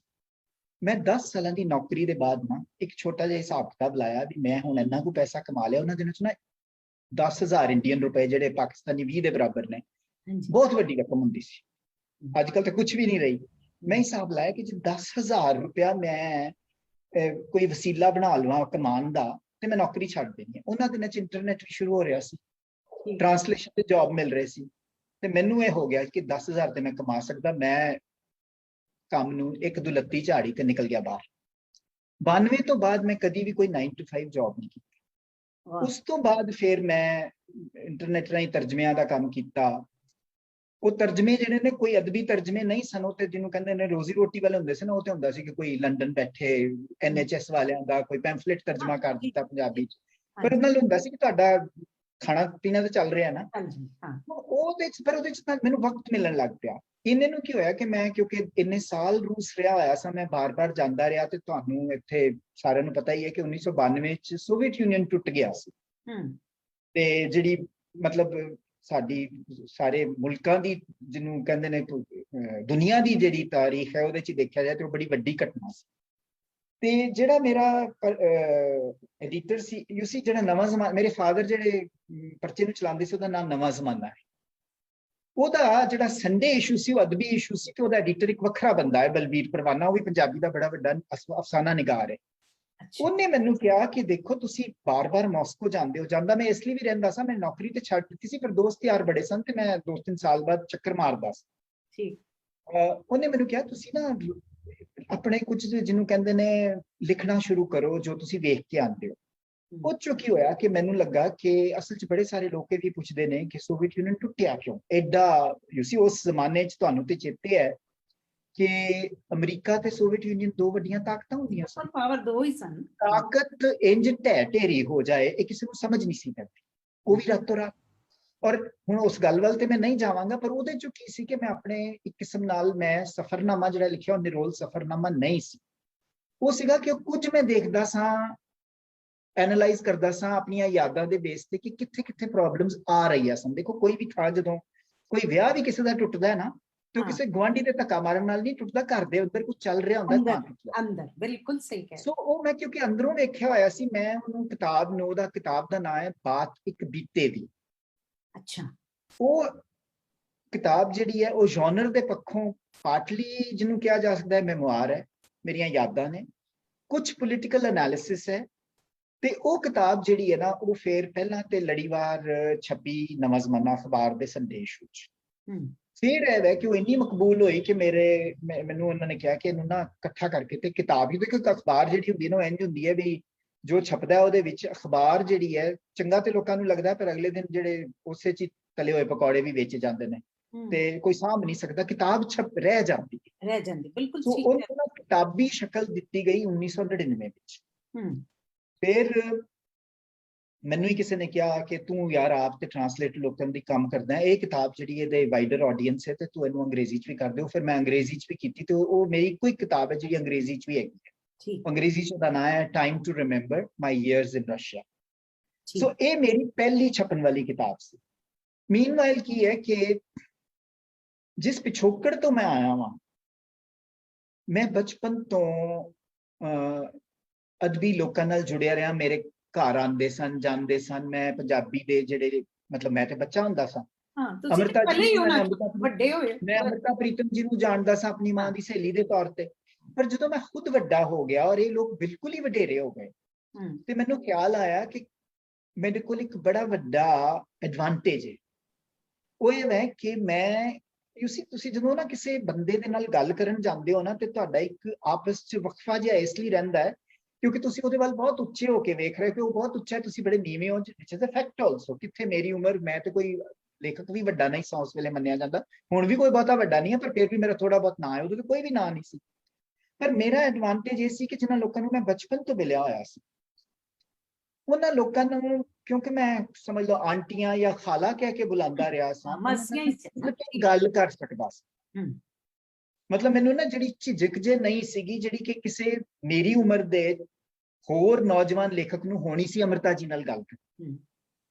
ਸੋ ਉਹ ਐਡਵਾਂਟੇਜ ਨੂੰ ਮੈਂ ਯੂਜ਼ ਕਰਕੇ ਤੇ ਮੈਂ ਮੁਲਾਕਾਤਾਂ ਦਾ ਇੱਕ ਪੂਰੀ ਸੀਰੀਜ਼ ਕੀਤੀ। ਉਹ ਕਿਤਾਬ ਮੇਰੀ ਦੂਜੀ ਕਿਤਾਬ ਸੀ, ਉਹ ਫਿਰ ਛਪੀ ਗੱਲਾਂ ਤੇਰੀਆਂ ਤੇ ਕੁਝ ਮੇਰੀਆਂ। ਉਹਦੇ ਤੇ ਉਹ ਵੀ ਬੜੀ ਮਕਬੂਲ ਹੋਈ ਤੇ ਉਹਦੇ ਨਾਲ ਮੈਨੂੰ ਫਿਰ ਹੁਲਾਰਾ ਵੀ ਮਿਲਿਆ ਕਿ ਲੋਕਾਂ ਨੇ ਕਿਹਾ ਕਿ ਬਹੁਤ ਵਧੀਆ ਮੁਲਾਕਾਤਾਂ ਕਰਦਾ ਹੈ ਔਰ ਬੜੇ ਹੋਰ ਕਿਸਮ ਨਾਲ ਕਰਦਾ ਹੈ। ਦੇਖੋ ਮੁਲਾਕਾਤਾਂ ਆਮ ਤੌਰ ਤੇ ਲੋਕੀ ਕਹਿੰਦੇ ਕਿੱਥੇ ਜੰਮੇ, ਕੀ ਹੋਇਆ, ਮੈਨੂੰ ਉਹ 'ਚ ਕੋਈ ਇੰਟਰਸਟ ਨਹੀਂ ਸੀ। ਉਹ ਤੇ ਵਿਕੀਪੀਡੀਆ 'ਚ ਵੀ ਖੋਲ ਕੇ ਲੱਭ ਸਕਦੇ ਹੋ ਅਮ੍ਰਿਤਾ ਜੀ ਕਿੱਥੇ ਜੰਮੇ, ਸੋ ਉਹ ਜਿਹੜਾ ਮੇਰਾ ਮੈਥਡ ਸੀ, ਜਿਹੜਾ ਮੈਂ ਕੋਈ ਕੌਨਸ਼ੀਅਸਲੀ ਨਹੀਂ ਸੀ ਚੁਣਿਆ, ਪਰ ਉਹ ਆਪ ਮੁਹਾਰਾ ਬਣ ਗਿਆ। ਉਹਦੇ 'ਚੋਂ ਇੱਕ ਸਟਾਈਲ ਜਿਹਾ ਪੈਦਾ ਹੋ ਗਿਆ। ਉਹਨੇ ਵੀ ਮੈਨੂੰ ਜਿਹਨੂੰ ਕਹਿੰਦੇ ਨੇ ਮੇਰਾ ਨਾਂ ਇਸਟੈਬਲਿਸ਼ ਕਰਨ ਵਿੱਚ ਮਦਦ ਕੀਤੀ। ਇੰਨੇ ਨੂੰ ਮੇਰੀਆਂ ਫਿਰ ਕੁਝ ਕਹਾਣੀਆਂ ਛਪ ਚੁੱਕੀਆਂ ਸਨ। ਉਹ ਕਹਾਣੀਆਂ ਜਿਹੜੀਆਂ ਉਹ ਕਿਤਾਬ ਦੇ ਰੂਪ ਵਿੱਚ 6 ਹੀ ਸਨ। ਐਕਚੁਅਲੀ ਮੈਂ ਤੁਹਾਨੂੰ ਦੱਸਿਆ ਮੈਂ ਕੋਈ ਵਰੇ ਛਮਾਈ ਕੀ, ਮੈਂ ਤੇ ਕੋਈ 25 ਵਾਰੀ ਕਹਾਣੀ ਲਿਖਦਾ ਵਾਂ। ਹੁਣ ਉਹ ਕਿਤਾਬ ਬੜੀ ਛੋਟੀ ਬਣ ਰਹੀ ਸੀ ਤੇ ਮੈਨੂੰ ਖਿਆਲ ਆਇਆ ਕਿ ਇੱਕ ਕੰਮ ਇਹ ਹੋ ਸਕਦਾ, ਮੈਨੂੰ ਹਮੇਸ਼ਾ ਲੱਗਦਾ ਜਦੋਂ ਮੈਂ ਕਿਸੇ ਦੀ ਕਹਾਣੀ ਪੜ੍ਹਦਾ ਨਾ, ਕਿ ਇਸ ਕਹਾਣੀ ਦਾ ਬੀਜ ਕਿੱਥੋਂ ਆਇਆ ਹੋਏਗਾ, ਇਹ ਕਿੱਥੋਂ ਇਹਨੇ ਫੜੀ ਹੋਏਗੀ ਕਹਾਣੀ। ਪਰ ਮੈਨੂੰ ਆਪਣੀਆਂ ਕਹਾਣੀਆਂ ਦਾ ਤੇ ਪਤਾ ਸੀ ਨਾ ਕਿ ਮੇਰੇ ਮਨ 'ਚ ਕਿੱਥੋਂ ਆਈਆਂ। ਜਿਸ ਤਰ੍ਹਾਂ ਮੈਂ ਤੁਹਾਨੂੰ ਆਪਣੀ ਪਹਿਲੀ ਕਹਾਣੀ ਬਾਰੇ ਸੁਣਾ ਹੀ ਦਿੱਤਾ। ਮੈਂ ਹਰ ਕਹਾਣੀ ਅਸਲ 'ਚ ਕਿਤਾਬ ਨੂੰ ਜਰਾ ਮੋਟੀ ਕਰਨ ਵਾਸਤੇ, ਕਿ ਉਹ ਕਿਤਾਬ ਦੀ ਸ਼ਕਲ ਲੈ ਲੈਣ 6 ਕਹਾਣੀਆਂ, ਮੈਂ ਹਰ ਕਹਾਣੀ ਮੈਂ ਐਕਸਪੈਰੀਮੈਂਟ ਕੀਤਾ ਕਿ ਹਰ ਕਹਾਣੀ ਦੇ ਨਾਲ ਪਿੱਛੇ ਉਹ ਕਹਾਣੀ ਮੇਰੇ ਅੰਦਰ ਕਿਉਂ ਆਈ ਤੇ ਕਿਵੇਂ ਆਈ ਤੇ ਮੈਨੂੰ ਕਿਵੇਂ ਬਦਲਿਆ, ਉਹ ਪਾਇਆ। ਸੋ ਉਹ ਵੀ ਜਿਹੜਾ ਹੈ ਉਹਨੇ ਇੱਕ ਨਵੀਂ ਪਿਰਤ ਪੰਜਾਬੀ 'ਚ ਪਾਈ ਕਿ ਲੋਕਾਂ ਨੇ, ਕਿ ਮੇਰੀ ਰਚਨਾ ਪ੍ਰਕਿਰਿਆ ਹੈ, ਥੋੜਾ ਸੰਸਕ੍ਰਿਤਾਈਜ਼ ਲਫ਼ਜ਼ ਹੈ, ਕਿ ਮੇਰਾ ਲਿਖਣ ਦੇ ਪਿੱਛੇ ਮਕਸਦ ਕੀ ਸੀ, ਉਹ ਇੱਕ ਕਲਮ ਹੀ ਚੱਲਣੇ ਸ਼ੁਰੂ ਹੋ ਗਿਆ। ਮੈਨੂੰ ਨਹੀਂ ਕੋਈ ਕ੍ਰੈਡਿਟ ਦਿੰਦਾ ਕਿ ਕੰਮ ਸਭ ਤੋਂ ਪਹਿਲਾਂ ਮੈਂ ਕੀਤਾ ਸੀ, ਪਰ ਮੈਂ ਚੇਤੇ ਕਰਾ ਰਿਹਾ ਆਪਣੇ ਦੋਸਤਾਂ ਨੂੰ ਕਿ ਇਹ ਸਭ ਤੋਂ ਪਹਿਲਾਂ ਮੈਂ ਕਿਤਾਬੀ ਰੂਪ 'ਚ ਕੰਮ ਕੀਤਾ ਸੀ। ਉਹ ਮੇਰੀ ਫਿਰ ਕਹਾਣੀਆਂ ਦੀ ਕਿਤਾਬ ਸੀ। ਉਸ ਤੋਂ ਬਾਅਦ ਹੈ ਕਿ ਇੱਕ ਹੋਰ ਮੇਰੀ ਵਾਦੀ ਕਹਿ ਲਓ, ਉਹ ਹੈ ਕਿ ਘੁਮੱਕੜ ਮੈਂ ਬਹੁਤ। ਮੈਨੂੰ ਲੱਗਦਾ ਮੈਂ ਪਿਛਲੀ ਉਮਰ 'ਚ ਕੋਈ ਜਿਪਸੀ ਹੁੰਦਾ ਸਾਂ। ਮੈਂ ਬਹੁਤ, ਇੱਕ ਤੇ ਮੇਰੀ ਨੌਕਰੀ ਨੇ ਮੈਨੂੰ ਬੜੀ ਦੁਨੀਆ ਘੁਮਾਈ, ਦੂਜੇ ਹੈ ਕਿ ਮੈਨੂੰ ਸ਼ੌਕ ਬੜਾ ਸੀ। ਜਦੋਂ ਹੀ ਥੋੜਾ ਪੈਸਾ ਜੁੜਦਾ ਸੀਗਾ ਮੈਂ ਕਿਧਰੇ ਨਾ ਕਿਧਰੇ ਨਿਕਲ ਜਾਂਦਾ। ਦੁਨੀਆ ਮੈਂ ਦੇਖੀ ਬੜੀ ਹੋਈ ਹੈ। ਫਿਰ ਉਹਦੇ 'ਚ ਹੈ ਕਿ ਹਿੰਦੁਸਤਾਨ ਬੜਾ ਵੱਡਾ ਮੁਲਕ ਹੈ। ਇੱਕ ਪਾਸੇ ਉਹ 7 ਸਿਸਟਰਸ ਸੂਬੇ ਨੇ ਜਿਹੜੇ ਬਿਲਕੁਲ ਹੀ ਚੀਨ ਦੇ ਨਾਲ ਤੇ ਬਰਮਾ ਨਾਲ ਜਾ ਲੱਗਦੇ ਨੇ ਤੇ ਉੱਥੋਂ ਦੇ ਲੋਕਾਂ ਦੀ ਸ਼ਕਲ ਵੀ ਹੋਰ ਤਰ੍ਹਾਂ ਦੀ ਹੈ। ਇੱਕ ਪਾਸੇ ਸਾਡਾ ਜਿਹੜਾ, ਤੁਸੀਂ ਕੀ ਕਹਿੰਦੇ ਹੋ, ਦੱਖਣ ਨੂੰ ਸ਼ਿਮਾਲ ਕਹਿੰਦੇ ਹੋ, ਸਾਊਥ ਨੂੰ ਸ਼ਿਮਾਲੀ ਹਿੰਦੁਸਤਾਨ ਜਿਹੜਾ ਜਨੂਬੀ ਕਹਿੰਦੇ ਹੈ, ਨਹੀਂ ਜਨੂਬ ਕਹਿੰਦੇ ਹੋ ਸਾਊਥ ਨੂੰ। ਜਿਹੜਾ ਜਨੂਬੀ ਇੰਡੀਆ ਹੈ ਉਹ ਬਿਲਕੁਲ ਹੀ ਵੱਖਰਾ ਹੈ ਸਾਡੇ ਨਾਰਥ ਇੰਡੀਆ ਨਾਲੋਂ। ਸੋ ਮੈਂ ਮਤਲਬ ਘੁੰਮਿਆ ਬੜਾ ਤੇ ਉਹਦੇ 'ਚ ਨਾ ਮੈਂ ਫਿਰ ਜਿਹੜੇ ਨੋਟਸ ਲੈਂਦਾ ਸੀ ਉਹ ਵੀ ਮੈਂ ਕੁਝ ਲਿਖਿਆ ਤੇ ਫਿਰ ਮੇਰਾ ਇੱਕ ਸਫ਼ਰਨਾਮਾ ਛਪਿਆ। ਉਹ ਵੀ ਉਹਨੂੰ ਚੰਗਾ, ਜਿਹਨੂੰ ਕਹਿੰਦੇ ਰਿਸਪੌਂਸ ਮਿਲੀ। ਇਹਨੇ ਨੂੰ ਕਹਾਣੀਆਂ ਵੀ ਛਪਦੀਆਂ ਰਹੀਆਂ। ਸੋ ਇੰਝ ਕਰ ਕੇ ਹੁਣ ਮੇਰੀਆਂ ਕੋਈ 10 ਕੁ ਕਿਤਾਬਾਂ ਛਪ ਚੁੱਕੀਆਂ ਹੈ। ਤੇ ਇਹ ਜਿਹੜੀ ਉਂਗਲਾਂ ਦੇ ਪੋਟਿਆਂ ਨੂੰ ਥੋੜਾ ਜਿਹਾ ਲਹੂ ਲਾ ਕੇ ਅਸੀਂ ਵੀ ਸ਼ਹੀਦਾਂ ਦੀ ਸਫ਼ 'ਚ ਖੜੇ ਹਾਂ। ਕਮਾਲ ਹੈ, ਸਲੂਟ ਹੈ ਜੀ ਤੁਹਾਨੂੰ। 10 ਕਿਤਾਬਾਂ ਮੈਂ ਰਿਸਰਚ ਸਭ ਕੀਤਾ ਸੀ, ਪਰ ਮੈਂ ਅੱਜ ਦਾ ਸ਼ੋਅ ਦੇ ਵਿੱਚ ਮੈਨੂੰ ਸੀ ਕਿ ਕਿਉਂਕਿ ਤੁਹਾਨੂੰ ਮੈਂ ਬਹੁਤ ਇੱਜ਼ਤ, ਬਹੁਤ ਮਾਣ ਦੇ ਨਾਲ ਤੇ ਉਨੇ ਹੀ ਪਿਆਰ ਦੇ ਨਾਲ ਇਹ ਚੀਜ਼ ਮੈਂ ਜ਼ਰੂਰ ਕਵਾਂਗੀ ਕਿ ਤੁਸੀਂ ਬਹੁਤ ਅੱਛੇ ਸਪੀਕਰ ਹੋ, ਵੈਰੀ ਇੰਟਰਸਟਿੰਗ। ਔਰ ਮੈਂ ਚਾਹੁੰਦੀ ਸਾਂ ਕਿ ਮੈਂ ਅੱਜ ਦਾ ਜਿਹੜਾ ਸ਼ੋਅ ਹੈ ਉਹ ਮੈਂ ਬਸ ਇਹ ਕਿਤਾਬਾਂ ਦਾ ਵੀ ਹੈ, ਜਿਹੜਾ ਤੁਸੀਂ ਕਿਤਾਬਾਂ ਤੱਕ ਲੈ ਆਈ ਹੈ ਨਾ, ਤੁਹਾਨੂੰ ਮੈਂ 10 ਕਿਤਾਬਾਂ ਮੈਂ ਤੁਹਾਡੇ ਕੋਲ ਹੀ ਕਹਿਲਵਾਨਾ ਸੀ। ਮੈਂ ਇੱਕ ਚੀਜ਼ ਹੋਰ ਜ਼ਰੂਰ ਪੁੱਛਣਾ ਚਾਹੁੰਦੀ ਹਾਂ ਕਿ ਕੀ ਉਹ ਕਿਤਾਬਾਂ ਜਿਹੜੀਆਂ ਉਹ ਤੇ ਤੁਹਾਡੀ ਲਿਪੀ 'ਚ ਹੋਣਗੀਆਂ ਨਾ, ਕੋਈ ਇੱਕ ਇੰਗਲਿਸ਼ 'ਚ ਹੈ ਤੇ ਕੀ ਉਹ ਸ਼ਾਹਮੁਖੀ 'ਚ, ਅਗਰ ਸਾਡੇ ਵਾਲੇ ਪਾਸੇ ਦੇ ਬੱਚੇ ਪੜ੍ਹਨੇ ਚਾਹੁੰਦੇ ਹੋ ਜਾਂ ਜਿਸ ਤਰ੍ਹਾਂ, ਉਹ ਕਿਸ ਤਰ੍ਹਾਂ ਹੋ ਸਕਦਾ ਹੈ? ਇੰਝ ਹੈ ਕਿ ਮੈਂ ਤੁਹਾਨੂੰ ਦੱਸਦਾ, ਇੱਕ ਤੇ ਇਹ ਹੈ ਕਿ ਜਦੋਂ ਮੈਂ 2019 ਵਿੱਚ 2-3 ਵਾਰੀ ਪਾਕਿਸਤਾਨ ਗਿਆ, ਉਦੋਂ ਕੁਝ ਥਾਵਾਂ ਦੇ ਉੱਤੇ ਪੰਜਾਬੀ ਅਦਬੀ ਬੋਰਡ ਵਿੱਚ ਵੀ, ਫਿਰ ਪਿਲਾਕ ਵਾਲਿਆਂ ਨੇ ਵੀ ਕੁਝ ਕੀਤਾ ਸੀ ਤੇ ਪਿਲਾਕ ਵਾਲਿਆਂ ਨੇ ਨਹੀਂ ਕੀਤਾ, ਪਿਲਾਕ ਵਾਲੇ ਥਾਂ ਤੇ ਮੇਰਾ ਇੱਕ ਹੋਇਆ ਸੀ ਕਹਾਣੀਆਂ ਪੜ੍ਹੀਆਂ ਸਨ, ਆਪਣੀਆਂ ਅਫਸਾਨੇ ਪੜ੍ਹੇ ਸਨ। ਉਦੋਂ ਮੈਨੂੰ ਕੁਝ ਦੋਸਤਾਂ ਨੇ ਕਿਹਾ ਸੀਗਾ, ਇਨਫੈਕਟ ਸਈਦ ਭੁੱਟਾ ਸਾਹਿਬ ਨੇ ਕਿਹਾ ਸੀਗਾ ਕਿ ਤੁਸੀਂ ਆਪਣੀ ਜਿਹੜੀ ਹੈ ਮੈਨੂੰ ਦੇ ਦਿਓ ਗੁਰਮੁਖੀ ਦੇ ਵਿੱਚ ਸਾਰਾ ਖਰੜਾ ਤੇ ਅਸੀਂ ਇਹਨੂੰ ਇੱਧਰ ਛਾਪਾਂਗੇ। ਫਿਰ ਬਾਅਦ ਵਿੱਚ ਉਹ ਮੇਰੇ ਖਿਆਲ ਗੱਲ ਹਾਲੇ ਕਿਧਰੇ ਸਿਰੇ ਨਹੀਂ ਚੜੀ। ਉਹ ਸਾਰਾ ਜਿਹਨੂੰ ਕਹਿੰਦੇ ਨੇ ਖਰੜਾ, ਮਤਲਬ ਮੈਨੂਸਕ੍ਰਿਪਟ ਉਹਨਾਂ ਦੇ ਕੋਲ ਮੌਜੂਦ ਹੈ, ਪਰ ਵਿਚਕਾਰ ਤੁਹਾਨੂੰ ਪਤਾ ਹੁਣ ਮੈਂ ਦਸੰਬਰ 2019 ਚ ਪਾਕਿਸਤਾਨ ਤੋਂ ਵਾਪਸ ਆਇਆ। 3 ਮਹੀਨੇ ਬਾਅਦ ਕੋਵਿਡ ਮਹਾਰਾਜ ਜਿਹੜੇ ਨੇ ਉਹਨਾਂ ਨੇ ਹਰ ਪਾਸੇ ਬੇੜਾ ਗਰਕ ਕਰ ਦਿੱਤਾ ਹੋਇਆ ਤੇ ਸਭ ਕੁਝ ਇੱਕ ਥਾਂ ਤੇ ਰੁਕਿਆ ਹੋਇਆ। ਹੁਣ ਇੱਕ ਹੈ ਤੇ ਸਹੀ ਗੱਲ ਕਿ ਸ਼ਾਇਦ ਉਹ ਕੁਝ ਛਾਪਣ ਬਾਕੀ ਹੈ ਕਿ ਜਦੋਂ ਮੈਂ ਪਾਕਿਸਤਾਨ ਤੋਂ 2019 ਵਾਲੇ ਵਿਜ਼ਿਟ ਤੇ 3-4 ਜਿਹੜੇ ਨੇ ਉਹਨਾਂ ਤੋਂ ਬਾਅਦ ਆਇਆ ਸਾਂ ਤੇ ਮੈਂ ਇੱਕ ਸਫ਼ਰਨਾਮਾ ਜਿਹਾ ਲਿਖਿਆ ਸੀ 5 ਲੜੀਆਂ ਦੇ ਵਿੱਚ ਨਵਾਂ ਜ਼ਮਾਨਾ ਲਈ, ਕਿਉਂਕਿ ਉਹਨਾਂ ਦਿਨ ਉਹ ਹਾਲਾਤ ਵੀ ਉਹਨਾਂ ਦਿਨਾਂ 'ਚ ਬੜੇ ਮਾੜੇ ਸਨ, ਕਿਉਂਕਿ ਵਿਚਕਾਰ ਸਾਡੇ ਤਕਰੀਬਨ ਜੰਗ ਹੀ ਹੋਣ ਵਾਲੀ ਹੋ ਗਈ ਸੀ। ਇਹ ਮਾਰਚ 2019 ਦੀ ਗੱਲ ਹੈ ਜਦੋਂ ਇਹ ਸਾਰਾ ਹੋਇਆ, ਬਾਲਾਕੋਟ ਤੇ ਅਭਿਨੰਦਨ। ਮੈਂ ਨਾ ਉਸ ਸਿਲਸਿਲੇ ਦੇ ਵਿੱਚ ਕੀ ਗੱਲ ਹੈ ਕਿ ਮੈਨੂੰ ਲੱਗਦਾ ਸੀਗਾ ਕਿ ਬੜਾ ਜ਼ਰੂਰੀ ਹੈ ਕਿ ਇਸ ਪਾਸੇ ਦੇ ਲੋਕਾਂ ਨੂੰ ਮੈਂ ਅਹਿਸਾਸ ਕਰਾਵਾਂ ਕਿ ਜਿਵੇਂ ਤੁਸੀਂ ਟੀਵੀ ਦੇ ਉੱਤੇ ਬਕਵਾਸ ਸੁਣਦੇ ਹੋ ਉਂਝ ਨਹੀਂ ਹੈ। ਤੇ ਮੈਂ ਇੱਕ ਨਾ 5 ਲੜੀਆਂ ਚ ਉਹਨੂੰ ਸਫਰਨਾਮਾ ਕਹਿ ਲਓ। ਫਿਰ ਮੇਰਾ ਇਹ ਸਟਾਈਲ ਹੈ ਕਿ ਵਿਚਕਾਰ ਮੈਂ ਥੋੜੀ ਜਿਹੀ ਸਿਆਸਤ ਵੀ ਆਪਣੀ ਵਾੜ ਦਿੰਨਾ, ਆਪਣੀ ਨਸੀਹਤ ਵੀ ਪੋਲੇ ਪੋਲੇ ਮੂੰਹ ਨਾਲ, ਪੀਡੇ ਜੇ ਮੂੰਹ ਨਾਲ ਵਾੜ ਦਿੰਨਾ ਵਾ। ਜੋ ਗੱਲ ਕਹਿਣੀ ਚਾਹਨਾ ਕਹਿ ਵੀ ਦਿੰਨਾ, ਉਹ ਨਿਰਾ ਸਫਰਨਾਮਾ ਨਹੀਂ ਹੁੰਦਾ। ਸੋ ਉਹ ਜਿਹੜੇ 5 ਸੀਗੇ ਨਾ ਇਸ਼ੂਜ਼, ਮਤਲਬ 5 ਲੜੀਆਂ, ਲੜੀਵਾਰ ਜਿਹੜਾ ਛਪਿਆ ਸੀ ਉਹ, ਫਿਰ ਮੈਨੂੰ ਇਸ ਵੇਲੇ ਨਾਂ ਨਹੀਂ ਚੇਤੇ ਆ ਰਿਹਾ, ਕੋਈ ਵੈਬ ਪਰਚਾ ਹੈ ਪਾਕਿਸਤਾਨ ਦਾ ਜਿਹਨੇ ਸ਼ਾਹਮੁਖੀ ਦੇ ਵਿੱਚ ਉਹ ਸਾਰੇ ਛਾਪੇ। ਸੋ ਇੱਕ ਤੇ ਮੇਰਾ ਉਹ ਪਾਕਿਸਤਾਨ ਬਾਰੇ ਹੀ ਸਫਰਨਾਮਾ ਜਿਹੜਾ ਵੈ 2019 ਵਾਲਾ, ਉਹ ਕਿਧਰੇ ਮੌਜੂਦ ਹੈ। ਮੈਨੂੰ ਇਸ ਵੇਲੇ ਨਾਂ ਨਹੀਂ ਜੇ ਚੇਤੇ ਉਸ ਵੈਬ ਪਰਚੇ ਦਾ। ਤੇ ਦੂਜੀ ਗੱਲ ਹੈ ਵੈ ਕਿ ਇਹ ਪਿਛਲੇ ਸਾਲ ਜ਼ੁਬੈਰ ਅਹਿਮਦ ਹੋਰਾਂ ਨੇ ਅਮਰਜੀਤ ਚੰਦਨ ਨਾਲ ਰਲ ਕੇ ਜਿਹੜਾ ਪਰਚਾ 12 ਮਾਹ ਕੱਢਦੇ ਨੇ, 12 ਮਾਹ ਜੀ, ਉਹਦੇ ਵਿੱਚ ਮੈਂ ਇੱਕ ਆਪਣੇ ਵਾਲਿਦ ਹੋਰਾਂ ਦੇ ਫੌਤ ਹੋਣ ਤੋਂ ਬਾਅਦ ਇੱਕ ਜਿਹਨੂੰ ਕਹਿੰਦੇ ਨੇ ਖਾਕਾ ਹੀ ਕਹਿ ਸਕਦੇ ਹੋ, ਜਿਹਦਾ ਨਾਂ ਹੈ ਪਿਓ ਤੇ ਪੁੱਤਰ। ਮੈਂ ਮਤਲਬ ਆਪਣੇ ਰਿਸ਼ਤੇ ਬਾਰੇ, ਸਾਡੇ ਰਿਸ਼ਤੇ ਵਿੱਚ ਜਿਹੜੀਆਂ ਕੰਟਰਡਿਕਸ਼ਨ ਸਨ ਉਹਦੇ ਬਾਰੇ ਮੈਂ ਇੱਕ ਖਾਕਾ ਜਿਹਾ ਲਿਖਿਆ ਸੀ, ਤੇ ਉਹ ਫਿਰ 12 ਮਾਹ ਦੇ ਵਿੱਚ ਛਪਿਆ ਹੋਇਆ, ਉਹ ਜ਼ਰੂਰ ਸ਼ਾਹਮੁਖੀ 'ਚ ਮੌਜੂਦ ਹੈ। ਇਸ ਤੋਂ ਇਲਾਵਾ ਮੈਨੂੰ ਕਿਸੇ ਨੇ ਦੱਸਿਆ ਸੀ ਕਿ ਮੈਂ ਖੁਦ ਕਦੀ ਨਹੀਂ ਵੇਖਿਆ, ਨਾ ਹੀ ਉਹ ਪਰਚਾ ਵੇਖਿਆ, ਕਿ ਜਾਂ ਲਹਿਰਾਂ ਜਾਂ ਸਵੇਰਾ ਕੋਈ ਇੰਜ ਦਾ ਨਾਂ ਸੀ, ਪਰ ਬੜੀ ਪੁਰਾਣੀ ਗੱਲ ਜੀ। ਹਾਂਜੀ, ਲਹਿਰਾਂ ਵੀ ਸੀ, ਸਵੇਰਾ ਵੀ ਸੀ। ਉਹ ਆਪਣੇ ਉਹਨਾਂ ਦੇ ਵਿੱਚ ਨਾ ਸਾਹਿਬ ਕਰਦੇ ਹੁੰਦੇ ਸੀ। ਜਿਹੜੇ ਪਹਿਲੀਆਂ ਮੁਲਾਕਾਤਾਂ ਸਨ, ਉਹਨਾਂ ਚੋਂ 2 ਮੁਲਾਕਾਤਾਂ ਮੈਨੂੰ ਕਿਸੇ ਨੇ ਦੱਸਿਆ ਸੀ ਕਿ ਉਹਨਾਂ ਨੇ ਸ਼ਾਹਮੁਖੀ 'ਚ ਪੜ੍ਹੀਆਂ ਹੋਈਆਂ ਨੇ। ਇੱਕ ਅੰਮ੍ਰਿਤਾ ਜੀ ਦੇ ਨਾਲ, ਤੇ ਦੂਜੀ ਗੁਲਜ਼ਾਰ ਜਿਹੜੇ ਸਾਡੇ ਫਿਲਮ ਡਾਇਰੈਕਟਰ ਨੇ, ਕਿਉਂਕਿ ਗੁਲਜ਼ਾਰ ਨਾਲ ਵੀ ਮੇਰੀਆਂ 2 ਵੱਖਰੇ ਵੱਖਰੇ ਵੇਲੇ ਦੀਆਂ ਮੁਲਾਕਾਤਾਂ। ਤੇ ਪਹਿਲੀ ਮੁਲਾਕਾਤ ਉਹ ਪਾਕਿਸਤਾਨ, ਉਹ ਕਿਧਰੇ ਛਪੀਆਂ, ਪਰ ਮੈਨੂੰ ਉਹਨਾਂ ਦਾ ਇਲਮ ਕੋਈ ਨਹੀਂ ਕਿ ਉਹ ਕਿਹੜੇ ਪਰਚੇ ਸਨ, ਉਹ ਕਦੋਂ ਛਪੀਆਂ। ਪਰ ਇਹ ਮੁਲਾਕਾਤਾਂ ਕਿਉਂਕਿ 20 ਸਾਲ ਪੁਰਾਣੀਆਂ ਨੇ, ਸੋ ਇਹ ਗੱਲਬਾਤ ਵੀ 20 ਸਾਲ ਪੁਰਾਣੀ ਪਹਿਲਾਂ ਛਪੀ ਹੋਣੀ, ਕਿਉਂਕਿ ਉਦੋਂ ਕੁਝ ਲੋਕ ਸਨ ਜਿਹੜੇ ਗੁਰਮੁਖੀ ਵਾਲੀਆਂ ਚੀਜ਼ਾਂ ਛਾਪਦੇ ਸਨ ਉੱਧਰ। ਤੇ ਉਹ ਮਤਲਬ ਇਹ ਕਿਧਰੇ ਹੈ ਵੇ ਆਰਕਾਈਵਸ, ਪਰ ਮੇਰੇ ਵੀ ਇਲਮ 'ਚ ਨਹੀਂ ਹੈ। ਬਾਕੀ ਇੱਕ ਗੱਲ ਮੈਂ ਕਹਿ ਸਕਣਾ, ਟੁੱਟੀ ਭੱਜੀ ਸਹੀ, ਪਰ ਹੁਣ ਮੈਂ ਸ਼ਾਹਮੁਖੀ ਪੜ੍ਹ ਲੈਂਦਾ ਵਾਂ। ਜਦੋਂ ਮੈਂ ਪਾਕਿਸਤਾਨ ਆਇਆ ਤਾਂ ਮੈਂ ਇੱਕ ਗੱਲ ਦਾ ਫੈਸਲਾ ਕੀਤਾ ਕਿ ਇਹ ਬੜਾ ਜ਼ਰੂਰੀ ਹੈ ਕਿ ਮੈਂ ਪੜ੍ਹ ਸਕਾਂ ਮੇਰੇ ਉਧਰਲੇ ਯਾਰ ਦੋਸਤ ਕੀ ਲਿਖਦੇ ਨੇ। ਤੇ ਮੈਂ ਫਿਰ ਜਿਹਨੂੰ ਕਹਿੰਦੇ ਨੇ ਇੰਟਰਨੈਟ ਰਾਹੀਂ ਬਹਿ ਕੇ ਸਿੱਖਿਆ। ਮੈਨੂੰ ਲਿਖਣਾ ਤੇ ਹਾਲੇ ਵੀ ਬੜਾ ਔਖਾ ਲੱਗਦਾ ਹੈ। ਯੂ ਸੀ ਇੱਕ ਵੱਡੀ ਉਮਰ 'ਚ ਆ ਕੇ ਨਾ, ਮੈਨੂੰ ਤੇ ਹੁਣ ਵੈਸੇ ਗੁਰਮੁਖੀ 'ਚ ਲਿਖਣਾ ਵੀ ਔਖਾ ਲੱਗਦਾ, ਕਿਉਂਕਿ ਸਾਰਾ ਹੀ ਕੰਮ ਕੰਪਿਊਟਰ ਤੇ ਕਰਨ ਲੱਗ ਪਏ ਆ। ਪਰ ਮੈਂ ਪੜ੍ਹ ਤਕਰੀਬਨ ਲੈਂਦਾ ਵਾਂ। ਹੱਥ ਦਾ ਲਿਖਿਆ ਪੜ੍ਹਨਾ ਔਖਾ ਲੱਗਦਾ, ਪਰ ਇਹ ਜਿਹੜਾ ਬਾਕੀ ਹੁੰਦਾ ਉਹ ਮੈਂ ਜਿਹਨੂੰ ਕਹਿੰਦੇ ਨੇ, ਜਿਵੇਂ 5ਵੀਂ 6ਵੀਂ ਜਮਾਤ ਦਾ ਬੱਚਾ ਪਾਕਿਸਤਾਨ 'ਚ ਪੜ੍ਹ ਲੈਂਦਾ, ਉਂਝ ਇੱਕ ਪੜ੍ਹ ਹੀ ਲੈਂਦਾ। ਵਾਹ, ਅੱਛਾ, ਇੱਥੇ ਮੈਂ ਜ਼ਰੂਰ ਇਹ ਗੱਲ ਕਵਾਂਗੀ। ਦੇਖੋ, ਤੁਸੀਂ ਸਾਡੇ ਸੀਨੀਅਰ ਹੋ, ਤੇ ਤੁਸੀਂ ਜਿਸ ਤਰ੍ਹਾਂ ਸ਼ਾਹਮੁਖੀ ਦਾ, ਤੇ ਮੈਂ ਹੁਣ ਨਾ ਡਾਕਟਰ ਸਾਹਿਬ ਜਿਹੜੇ ਡਾਕਟਰ ਮਨਜ਼ੂਰ ਇਜਾਜ਼ ਨੇ, ਉਹਨਾਂ ਨੇ ਪਹਿਲੀ ਆਨਲਾਈਨ ਮਿਲੋਹਾ ਯੂਨੀਵਰਸਿਟੀ ਵਰਜੀਨੀਆ ਤੋਂ ਸਟਾਰਟ ਕੀਤੀ ਹੈ। ਮੈਂ ਵੀ ਉਹਨਾਂ ਦੇ ਫਸਟ ਬੈਚਸ ਦੇ ਵਿੱਚ ਸ਼ਾਮਿਲ ਹਾਂ, ਤੇ ਮੈਂ ਜਨਾਬ ਉਹਨਾਂ ਕੋਲੋਂ ਗੁਰਮੁਖੀ ਸਿੱਖ ਰਹੀ ਹਾਂ, ਔਰ ਮੈਂ ਕਲਾਸਾਂ ਲੈ ਰਹੀ ਹਾਂ। ਹਾਂਜੀ, ਔਰ ਉਹਦੇ ਬਾਅਦ ਮੈਂ ਬਕਾਇਦਾ ਬਿਲਕੁਲ ਜਿਸ ਤਰ੍ਹਾਂ ਸਿੱਖਦੇ ਆ ਨਾ, ਮੈਂ ਬਕਾਇਦਾ ਉਹਦਾ ਹੋਮਵਰਕ ਕਰਨੀ ਆ। ਇਹ ਹੁਣ ਮੈਂ ਸਕਰੀਨ ਤੋਂ ਉੱਠ ਨਹੀਂ ਸਕਦੀ, ਵਰਨਾ ਮੈਂ ਦਿਖਾਵਾਂ ਸਾਰੇ ਆਪਣੇ ਮਿੱਤਰਾਂ ਤੇ ਦੋਸਤਾਂ ਨੂੰ, ਕਿਉਂਕਿ ਇਹ ਬੜਾ ਜ਼ਰੂਰੀ ਆ ਕਿ ਅਸੀਂ ਦੋਵੇਂ ਪਾਸੇ ਦੀ। ਦੇਖੋ, ਤੁਸੀਂ ਲਿਪੀ ਕਹਿੰਦੇ ਹੋ, ਅਸੀਂ ਇੱਥੇ ਰਸਮੁਲ ਖਤ ਕਹਿੰਦੇ ਆ। ਇਹ ਜਿਹੜਾ ਸਕੀਰਤ ਜੀ, ਜਿਹੜਾ ਗੈਪ ਆਇਆ ਨਾ, ਉਸ ਗੈਪ ਨੂੰ ਖਤਮ ਕਰਨ ਵਾਸਤੇ ਤੁਹਾਡੇ ਵਾਲੇ ਪਾਸੇ ਸ਼ਾਹਮੁਖੀ ਔਰ ਸਾਡੇ ਵਾਲੇ ਪਾਸੇ ਗੁਰਮੁਖੀ ਸਿੱਖਣਾ ਬਹੁਤ ਜ਼ਰੂਰੀ ਆ। ਤੇ ਉਸੇ ਚੀਜ਼ ਨੂੰ ਕਰਕੇ ਮਤਲਬ ਤਾਂ ਹੀ ਅਸੀਂ ਬਹੁਤ ਸਾਰਾ, ਇੱਕ ਤੇ ਅਦਬ, ਦੂਜੀਆਂ ਹੋਰ ਚੀਜ਼ਾਂ, ਸਾਡੀ ਕਮਿਊਨੀਕੇਸ਼ਨ ਬੜੀ ਬਿਹਤਰ ਹੋਗੀ।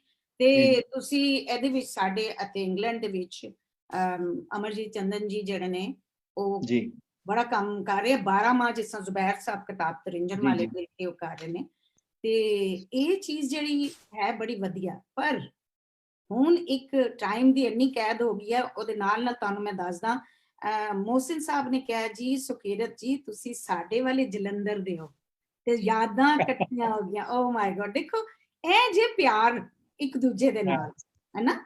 ਉਹਦੇ ਬਾਅਦ ਸੀਮਾ ਗਰੇਵਾਲ ਨੇ ਤੁਹਾਨੂੰ ਜੀ ਸਲਾਮ ਆਖਿਆ। ਉਹਦੇ ਬਾਅਦ ਫਰੀਦਾ ਅਹਿਮਦ ਸਵੀਡਨ ਤੋਂ, ਉਹਨਾਂ ਨੇ ਬਹੁਤ, ਬਲਕਿ ਮੈਂ ਉਹਨਾਂ ਦਾ ਪੜ੍ਹ ਕੇ ਸੁਣਾ ਦਾਂਗੀ ਕਿ ਮੇਰਾ ਇੱਜ਼ਤ ਭਰਾ ਸਲਾਮ ਇਹਨਾਂ ਨੂੰ ਦਵੋ। ਤੇ ਇਹ ਗੱਲਬਾਤ ਇਹਨਾਂ ਦੀ ਔਰ ਇਹਨਾਂ ਦਾ ਇੰਟਰਵਿਊ ਇੰਨਾ ਅੱਛਾ ਲੱਗ ਰਿਹਾ ਹੈ ਕਿ ਬਸ ਬਿਆਨ ਤੋਂ ਬਾਹਰ।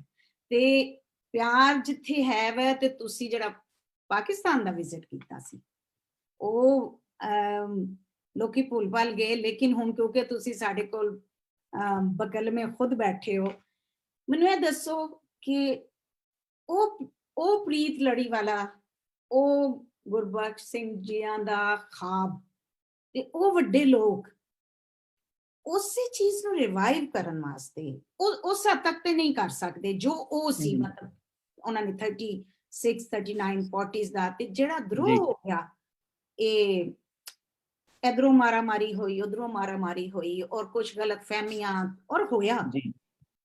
ਮਤਲਬ ਸਭ ਤੋਂ ਜ਼ਿਆਦਾ ਦੁੱਖ ਦੀ ਗੱਲ ਹੈ, ਮੇਰੀ ਆਪਣੇ ਵਾਲਦ ਸਾਹਿਬ ਤੇ ਮੇਰੀ ਮਾਂ, ਮੇਰੀ ਆਪਣੀ ਨਾਨੀ ਦੀ ਗੱਲ ਹੁੰਦੀ ਸੀ ਕਿ ਉਹ ਕਹਿੰਦੇ ਸੀ ਇਹ ਸਾਨੂੰ ਆਪਣੇ ਘਰੋਂ ਚੁੱਕ ਕੇ ਇੱਧਰ ਕਰ ਲਿਆ। ਦੁੱਖ ਸੀ ਨਾ, ਕਿਉਂਕਿ ਬਹੁਤ ਪਿਆਰ ਮੁਹੱਬਤ ਨਾਲ ਸਭ ਰਹਿੰਦੇ ਸੀ।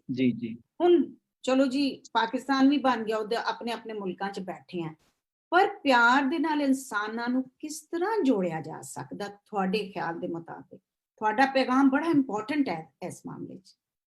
ਸ਼ਗੁਫਤਾ ਜੀ, ਮੈਨੂੰ ਲੱਗਦਾ ਇਹਦੇ ਵੱਲ ਮੈਂ ਇਸ਼ਾਰਾ ਸ਼ੁਰੂ 'ਚ ਵੀ ਕੀਤਾ ਸੀ ਜੀ, ਕੀਤਾ ਤੁਸੀਂ। ਮੈਂ ਚਾਹਾਂਗੀ ਖੁੱਲ੍ਹ ਕੇ ਗੱਲ ਜਿਹੜੀ ਹੈ ਨਾ, ਇੱਕ ਲੀਕ ਜਿਹੜੀ ਹੈ ਨਾ ਉਹ ਵੱਜੀ ਹੋਈ ਹੈ, ਤੇ ਮੈਂ ਇਹ ਤੇ ਨਹੀਂ ਕਹਿੰਦਾ ਹੈਗਾ ਕਿ ਬਈ ਅਸੀਂ ਕੋਈ ਜਿਹਨੂੰ ਕਹਿੰਦੇ ਨੇ ਇੱਕ ਖਾਬ ਖਿਆਲੀ ਜੀ ਕਿ ਲੀਕਾਂ ਹਟ ਜਾਣੀਆਂ ਚਾਹੀਦੀਆਂ, ਇਹ ਜ਼ਰੂਰੀ ਨਹੀਂ ਹੈ। ਇਹ ਮਤਲਬ ਇਹ ਜਿਹਨੂੰ ਕਹਿੰਦੇ ਨਾ, ਮੈਨੂੰ ਲੱਗਦਾ ਕਿ ਪਰ ਕਹਿਣਾ ਮੈਂ ਇਹ ਚਾਹੁੰਦਾ ਵਾਂ ਕਿ ਲੀਕ ਤੇ ਵੱਜੀ ਹੋਈ ਗੱਲ ਸੁਣੋ, ਫਰਾਂਸ ਤੇ ਜਰਮਨੀ ਦੇ ਵਿਚਕਾਰ ਵੀ ਹੈ। ਉਹਨਾਂ ਨੇ ਦੂਸਰੀ ਆਲਮੀ ਜੰਗ ਦੇ ਵਿੱਚ ਬੱਚਾ ਘਾਣ ਕੀਤਾ ਸੀ ਇੱਕ ਦੂਜੇ ਦਾ। ਫਰਾਂਸ ਨੂੰ ਫਤਿਹ ਕਰ ਲਿਆ ਸੀ ਜਰਮਨੀ ਨੇ। ਦੂਜੀ ਮਿਸਾਲ, ਤੁਸੀਂ ਜਿਸ ਮੁਲਕ ਵਿੱਚ ਬੈਠੇ ਹੋਏ ਹੋ ਤੁਹਾਨੂੰ ਪਤਾ ਹੀ ਹੈ, ਇੰਗਲੈਂਡ ਤੇ ਫਰਾਂਸ ਦਾ ਹਿਸਟੋਰਿਕ ਐਨੀਮੋਸਿਟੀ, ਇਹਨੂੰ ਕੀ ਕਹੋਗੇ, ਇੱਕ ਨਫ਼ਰਤ, ਆਪਸ ਦੇ ਵਿੱਚ ਨਫ਼ਰਤ, ਕਹੇ ਦੁਸ਼ਮਣੀ ਜਿਹੀ ਰਹੀ ਹੈ ਕਈ ਸਦੀਆਂ ਤੋਂ। ਹੁਣ ਉਹ ਜਿਹੜੀ ਦੁਸ਼ਮਣੀ ਰਹੀ ਹੈਗੀ ਹੈ, ਉਹ ਦੁਸ਼ਮਣੀ ਜਿਹੜੀ ਹੈ, ਔਰ ਉਹ ਦੁਸ਼ਮਣੀ ਕਈ ਵਾਰੀ ਜ਼ਬਾਨ ਤੱਕ ਪਹੁੰਚਦੀ ਹੈ, ਕਿ ਫ੍ਰੈਂਚ ਬਿਹਤਰ ਹੈ ਕਿ ਅੰਗਰੇਜ਼ੀ ਬਿਹਤਰ ਹੈ, ਮਤਲਬ ਉਹ ਇੱਕ ਨੈਸ਼ਨਲਿਜ਼ਮ ਜਿਹੜਾ। ਹੁਣ ਉਹ ਜੇਕਰ ਉਹਦੇ ਉੱਤੇ ਗਲਬਾ ਪਾ ਕੇ, ਉਹਨੂੰ ਇੱਕ ਕਿਸਮ ਨਾਲ ਓਵਰਕਮ ਕਰਕੇ, ਤੇ ਉਹ ਇੱਕ ਦੂਜੇ ਨਾਲ ਸਰਹੱਦਾਂ ਖੋਲ ਸਕਦੇ ਨੇ ਤੇ ਆ ਜਾ ਸਕਦੇ ਨੇ, ਤੇ ਸਾਡੀ ਤੇ ਰਹਿਤਲ ਵੀ ਹੋਈਓ, ਸਾਡੀ ਤੇ ਜ਼ਬਾਨ ਵੀ ਹੋਈਓ, ਸਾਡਾ ਤੇ ਖਾਣ ਪੀਣ ਵੀ ਹੋਈਓ।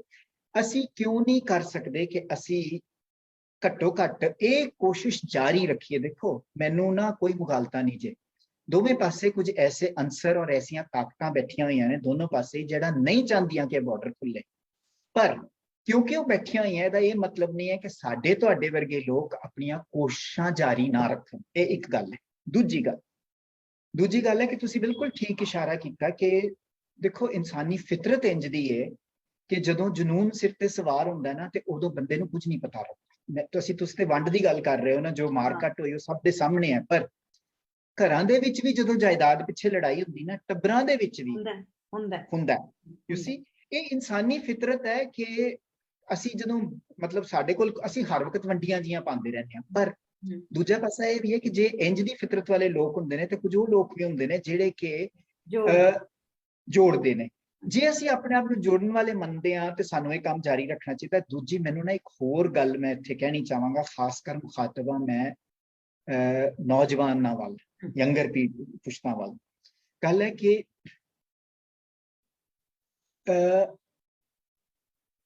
ਮੈਨੂੰ ਖੁਦ ਮਹਿਸੂਸ ਹੋਇਆ ਸੀ ਪਾਕਿਸਤਾਨ ਜਾ ਕੇ, ਘੱਟੋ ਘੱਟ ਮੇਰਾ, ਹਾਲਾਂਕਿ ਬਹੁਤਾ ਜਿਹੜਾ ਮੇਰਾ ਜਿਹਨੂੰ ਕਹਿੰਦੇ ਸਾਰਾ ਤਜਰਬਾ ਲਾਹੌਰ ਸ਼ਹਿਰ ਦਾ ਹੀ ਹੈ,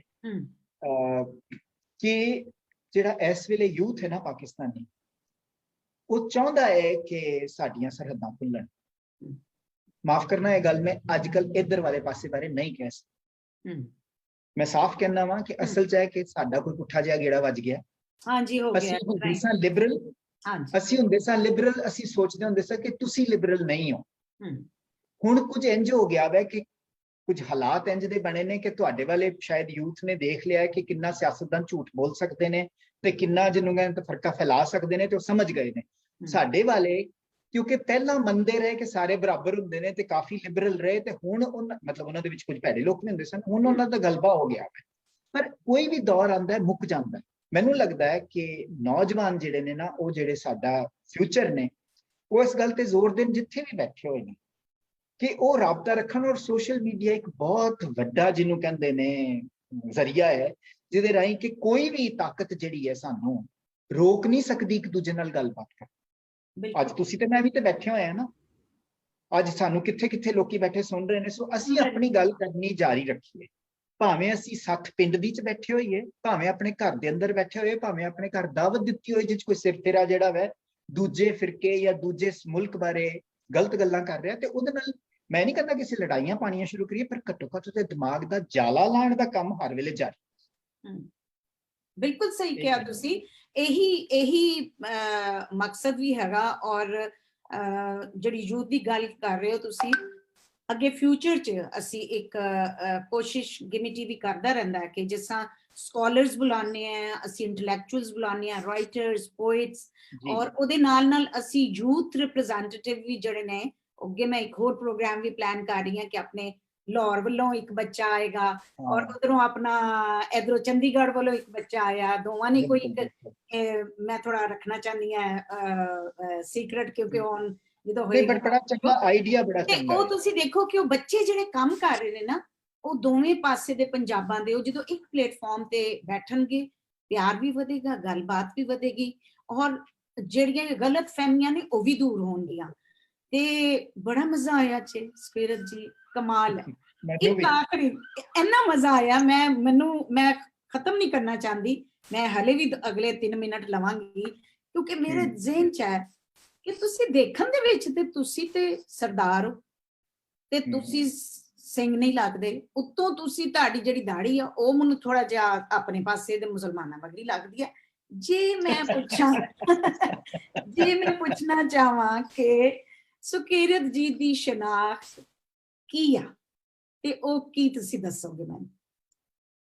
ਬਸ ਫਿਰ ਉਹੀ ਹੈ ਜੋ ਜਿਹੜੀ ਮੇਰੀ ਆਵੇ ਕਿ ਕਦੀ ਮੈਂ ਮੁਸਲਮਾਨ ਹੁੰਨਾ ਤੇ ਕਦੀ ਮੈਂ ਸਿੱਖ ਹੁੰਨਾ ਤੇ ਕਦੀ ਮੈਂ ਹਿੰਦੂ ਹੁੰਨਾ, ਇਹ ਮੇਰੀ ਸ਼ਨਾਖਤ ਹੈ। ਕਿਉਂਕਿ ਮੇਰੀ ਸ਼ਨਾਖਤ ਇਨਸਾਨ ਦੀ ਹੈ। ਸੋ ਇਹ ਦਾੜੀ ਹੈ ਜਾਂ ਨਹੀਂ ਹੈ, ਮੈਂ ਜਿਹਾਦੀ ਲੱਗਦਾ ਜਾਂ ਕਿਸੇ ਨੂੰ ਮੈਂ ਕੋਈ ਅਰਬਨ ਫਕੀਰ ਲੱਗਦਾ ਜਾਂ ਕੁਝ ਲੱਗਦਾ, ਮੈਨੂੰ ਨਹੀਂ ਪਤਾ, ਪਰ ਮੇਰੀ ਸ਼ਨਾਖਤ ਜਿਹੜੀ ਹੈ ਨਾ ਸੁਕੀਰਤ ਦੀ ਹੋਈ ਹੈ ਕਿ ਉਹ ਯਕੀਨ ਹੀ ਹੋਈ ਰੱਖਦਾ ਕਿ ਅਸੀਂ ਸਾਰੇ ਇਨਸਾਨ ਆ, ਅਸੀਂ ਸਾਰੇ ਜਿਹੜੇ ਆ, ਸਾਨੂੰ ਜਿਹੜਾ ਸਾਡੇ ਸਾਂਝਾ ਹੈ ਉਹਦੇ ਤੇ ਜ਼ੋਰ ਦੇਣ ਦੀ ਲੋੜ ਹੈ। ਬਾਕੀ ਹਰ ਕੋਈ ਆਪਣੇ ਆਪਣੇ ਘਰ ਦੇ ਅੰਦਰ ਹਰ ਇੱਕ ਦਾ ਖਾਣ ਦਾ ਤਰੀਕਾ ਵੀ ਵੱਖਰਾ ਹੁੰਦਾ ਵਾ, ਘਰਾਂ ਦੇ ਵਿੱਚ ਹੀ ਵੱਖਰਾ ਹੁੰਦਾ। ਬੱਚੇ ਅੱਜ ਕੱਲ ਪੀਜ਼ਾ ਖਾਂਦੇ ਨੇ ਤੇ ਅਸੀਂ ਨਹੀਂ ਖਾਂਦੇ। ਹਾਂਜੀ, ਬਿਲਕੁਲ ਸਹੀ ਕਹਿੰਦੇ ਪਿਓ। ਔਰ ਇੱਕ ਘਰ 'ਚ ਰਹਿਣ ਵਾਲੀ, ਦੇਖੋ ਹੱਥ ਦੀਆਂ 5 ਉਂਗਲਾਂ ਨਹੀਂ ਇਕੱਠੀਆਂ। ਬਿਲਕੁਲ, ਤੇ ਇਹ ਬਹੁਤ ਵਧੀਆ ਲੱਗਿਆ। ਜੇ ਕੋਈ ਆਖਰੀ ਗੱਲ ਜਿਹੜੀ ਤੁਸੀਂ ਗਿਮੀ ਟੀਵੀ ਦੇ ਵਿਊਅਰਸ ਨੂੰ, ਪੂਰੀ ਦੁਨੀਆ ਤੇ ਜਿੱਥੇ ਜਿੱਥੇ ਆਪਣੇ ਪੰਜਾਬੀ ਔਰ ਜਿੱਥੇ ਜਿੱਥੇ ਇਨਸਾਨ ਬੈਠੇ ਨੇ, ਉਹ ਕੀ ਪੈਗਾਮ ਦੇਣਾ ਚਾਹੋਗੇ ਪਲੀਜ਼? ਦੇਖੋ, ਇਨਸਾਨੀਅਤ ਦਾ ਪੈਗਾਮ ਮੈਂ ਦੇ ਚੁੱਕਾ। ਮੈਂ ਹੁਣ ਇੱਕ ਹੋਰ ਖਾਸ ਪੰਜਾਬੀਆਂ ਦੀ ਯੂਥ ਨੂੰ, ਪੰਜਾਬੀ ਨਾਲ ਜੁੜਿਆਂ ਨੂੰ ਪੈਗਾਮ ਦੇਣਾ। ਪਹਿਲਾਂ ਤਾਂ ਤੁਹਾਨੂੰ ਡਬਲ ਮੁਬਾਰਕਬਾਦ ਕਿ ਤੁਸੀਂ ਇਹ ਕੋਸ਼ਿਸ਼ ਕੀਤੀ ਹੈ ਕਿ ਤੁਸੀਂ ਗੁਰਮੁਖੀ ਸਿੱਖੋਗੇ। ਮੈਨੂੰ ਲੱਗਦਾ ਹੈ ਕਿਉਂਕਿ ਇੱਕ ਹਿਸਟੋਰਿਕ ਰੀਜ਼ਨਸ ਕਰਕੇ ਪੰਜਾਬੀ ਦੋ ਜ਼ਬਾਨਾਂ ਮਤਲਬ ਲਿਪੀਆਂ 'ਚ ਵੰਡੀ ਗਈ ਹੈ, ਰਸਮੁਲ ਖਤ 'ਚ ਵੰਡੀ ਗਈ। ਜ਼ਰੂਰੀ ਹੈ ਕਿ ਅਸੀਂ ਸਿੱਖ ਲਈਏ। ਜੇ ਹੁਣ ਵੰਡੀ ਗਈ ਹੈ ਤੇ ਸਿੱਖਣਾ ਬੜਾ, ਪਰ ਇਹ ਕੋਈ ਔਖਾ ਨਹੀਂ ਹੈ। ਸੋ ਇਸ ਲਈ ਮੈਂ ਕਹਾਂਗਾ ਕਿ ਜਿਹੜੇ ਲੋਕ ਵੀ ਸਿੱਖ ਸਕਦੇ ਨੇ ਉਹਨੂੰ ਜ਼ਰੂਰ ਸਿੱਖਣ। ਤੇ ਨਾਲ ਹੀ ਮੈਂ ਇੱਕ ਪੈਗਾਮ ਇੱਕ ਆਪਣੇ ਦੋਸਤ ਦਾ, ਜਿਹਦਾ ਮੈਂ ਨਾਂ ਨਹੀਂ ਲੈਣਾ, ਉਹ ਪਾਕਿਸਤਾਨ ਬੈਠਾ ਹੋਇਆ ਵਾ, ਉਹਨੂੰ ਮੈਂ ਕਹਿਣਾ ਚਾਹੁੰਦਾ ਕਿ ਉਹ ਬੜਾ ਅਲਮਬਰਦਾਰ ਹੈ, ਝੰਡਾ ਬਰਦਾਰ ਹੈ ਕਿ ਜੀ ਮੈਂ ਪੰਜਾਬੀਅਤ ਦਾ ਬੜਾ ਮੁੱਦਈ ਹਾਂ ਤੇ ਮੈਂ ਪੰਜਾਬੀਅਤ ਲਈ ਕੰਮ ਕਰ ਰਿਹਾ। ਤੇ ਉਹਨੂੰ ਮੈਂ ਬਾਰ-ਬਾਰ ਕਹਿੰਦਾ ਕਿ ਯਾਰ ਥੋੜਾ ਜਿਹਾ ਟਾਈਮ ਲੈ ਕੇ ਤੇ ਗੁਰਮੁਖੀ ਵੀ ਸਿੱਖ ਲੈ। ਹੁਣ ਇਸ ਟੀਵੀ ਪ੍ਰੋਗਰਾਮ ਨਹੀਂ ਮੈਂ ਉਹਨੂੰ ਇਹ ਵੀ ਕਹਿ ਰਿਹਾ ਵਾਂ ਕਿ ਪੰਜਾਬੀਅਤ ਦੇ ਉੱਤੇ ਪਹਿਰਾ ਜੇਕਰ ਦੇਣਾ ਨਾ, ਤੇ ਦੇਖੋ ਜਿਹੜੇ ਵੱਡੀ ਉਮਰ ਦੇ ਲੋਕ ਹੁੰਦੇ ਨੇ ਉਹਨਾਂ ਲਈ ਨਵਾਂ ਰਸਮੁਲ ਖਤ ਸਿੱਖਣਾ ਸੌਖਾ ਨਹੀਂ ਹੁੰਦਾ। ਯੰਗ ਲੋਕਾਂ ਲਈ ਬੜਾ ਔਖਾ ਹੁੰਦਾ, ਸੌਖਾ ਹੁੰਦਾ। ਸੋ ਪਲੀਜ਼ ਜਿਹੜੇ ਯੰਗ ਲੋਕੀ ਜ਼ਬਾਨ ਨਾਲ ਜੁੜੇ ਹੋਏ ਨੇ ਨਾ, ਜੇ ਉਹ ਦੂਜਾ ਰਸਮੁਲ ਖਤ ਵੀ ਸਿੱਖ ਲੈਣ ਤੇ ਬਹੁਤ ਚੰਗਾ ਹੋਵੇ। ਇਹ ਮੇਰਾ ਆਪਣੇ ਪੰਜਾਬੀ ਯੂਥ ਨੂੰ ਸੁਨੇਹਾ ਹੈ। ਅਸੀਂ ਪੜ੍ਹੀਏ ਇੱਕ ਦੂਜੇ ਦਾ, ਉਹਦੇ ਨਾਲ ਵੀ ਬੜਾ ਕੁਝ ਜਿਹੜਾ ਨਾ। ਅੱਛਾ, ਇੱਕ ਜ਼ਬਾਨ ਸਾਡੀ ਥੋੜੀ ਬਦਲਦੀ ਜਾਂਦੀ ਹੈ, ਇਸ ਵੇਲੇ ਉਹਦੀ ਗੱਲ ਕਰਨ ਤੇ ਨਹੀਂ ਮੈਂ ਚਾਹੁੰਦਾ, ਪਰ ਜੇ ਅਸੀਂ ਪੜ੍ਹਨਾ ਸ਼ੁਰੂ ਕਰ ਦਿਆਂਗੇ ਜ਼ਰੂਰ ਕਰੋ। ਤੁਹਾਡੇ 3 ਮਿੰਟ ਮੁੱਕ ਗਏ ਨੇ ਨਾ। ਹਾਂਜੀ, ਮੇਰਾ ਕਹਿਣ ਦਾ ਮਤਲਬ ਸੀਗਾ ਕਿ ਜ਼ਬਾਨ ਜਿਹੜੀ ਹੈ ਨਾ ਉਹ ਬੜੀ ਮੁਖਤਲਿਫ ਹੁੰਦੀ ਜਾਂਦੀ, ਤੁਹਾਡੀ ਅਰਬੀ ਫਾਰਸੀ ਵਾਲੇ ਪਾਸੇ, ਸਾਡੀ ਸੰਸਕ੍ਰਿਤ ਵਾਲੇ ਪਾਸੇ, ਕਿਉਂਕਿ ਅਸੀਂ ਇੱਕ ਦੂਜੇ ਦਾ ਪੜ੍ਹਦੇ ਨਹੀਂ ਆ। ਤੇ ਬੜੇ ਸਾਰੇ ਲਫ਼ਜ਼ ਜਿਹੜੇ ਮੈਨੂੰ ਪਤਾ ਨੇ ਉਹ ਅਗਲੀ ਪੁਸ਼ਤ ਨੂੰ ਗਵਾਚ ਗਏ ਨੇ। ਹੁਣ ਐਵੇਂ ਕਿ ਤੁਹਾਨੂੰ ਲੱਗੇਗਾ ਕਿ ਮੇਰੀ ਜ਼ਬਾਨ 'ਚ ਕਿਤੇ ਕਿਤੇ ਉਰਦੂ ਦਾ ਮਤਲਬ ਫਾਰਸੀ ਵਾਲਾ ਲਫ਼ਜ਼ ਆ ਜਾਂਦਾ, ਪਰ ਇਹਨਾਂ ਦੇ ਨਹੀਂ ਆਏਗਾ, ਇਹ ਸੰਸਕ੍ਰਿਤ ਬੋਲਣਗੇ।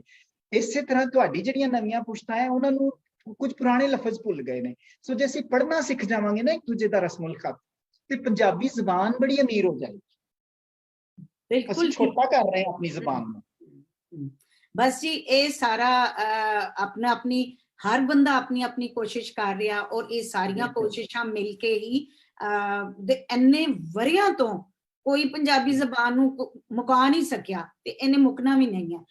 ਰੱਬ ਦੀ ਕਿਰਪਾ ਨਾਲ ਇਹ ਚੱਲਦੀ ਰਹਿਣੀ ਹੈ। ਇਹ ਲੇਕਿਨ ਐਵੇਂ ਕਿ ਸਾਡਾ ਜਿੱਥੇ ਜਿੱਥੇ ਆਪਣਾ ਹਿੱਸਾ ਪਾਉਣ ਦੀ ਜ਼ਰੂਰਤ ਆ, ਉਹ ਅਸੀਂ thank you so much Sukirat ਜੀ। ਆਮ ਸੋ ਗ੍ਰੇਟਫੁਲ, ਸੋ ਬੜੀ ਗ੍ਰੇਟਫੁਲ ਔਰ ਬਹੁਤ ਮਜ਼ਾ ਆਇਆ। I really mean it. ਮੈਂ ਕੋਈ ਤੁਹਾਨੂੰ ਬਟਰਿੰਗ ਨਹੀਂ ਕਰ ਰਹੀ, ਮੈਂ ਬੜੀ ਸਟ੍ਰੇਟ ਫਾਰਵਰਡ ਜਿਹੀ ਬੰਦੀ ਹੈਗੀ ਆ, ਲੇਕਿਨ ਮੈਨੂੰ ਵਾਕਈ ਤੁਹਾਡੇ ਨਾਲ ਗੱਲਬਾਤ ਕਰਕੇ ਬਹੁਤ ਮਜ਼ਾ ਆਇਆ। You are very interesting personality ਔਰ ਦਾ ਵੇ ਤੁਹਾਡੀ ਗੱਲ ਕਨਵਿੰਸਿੰਗ ਵੀ ਆ।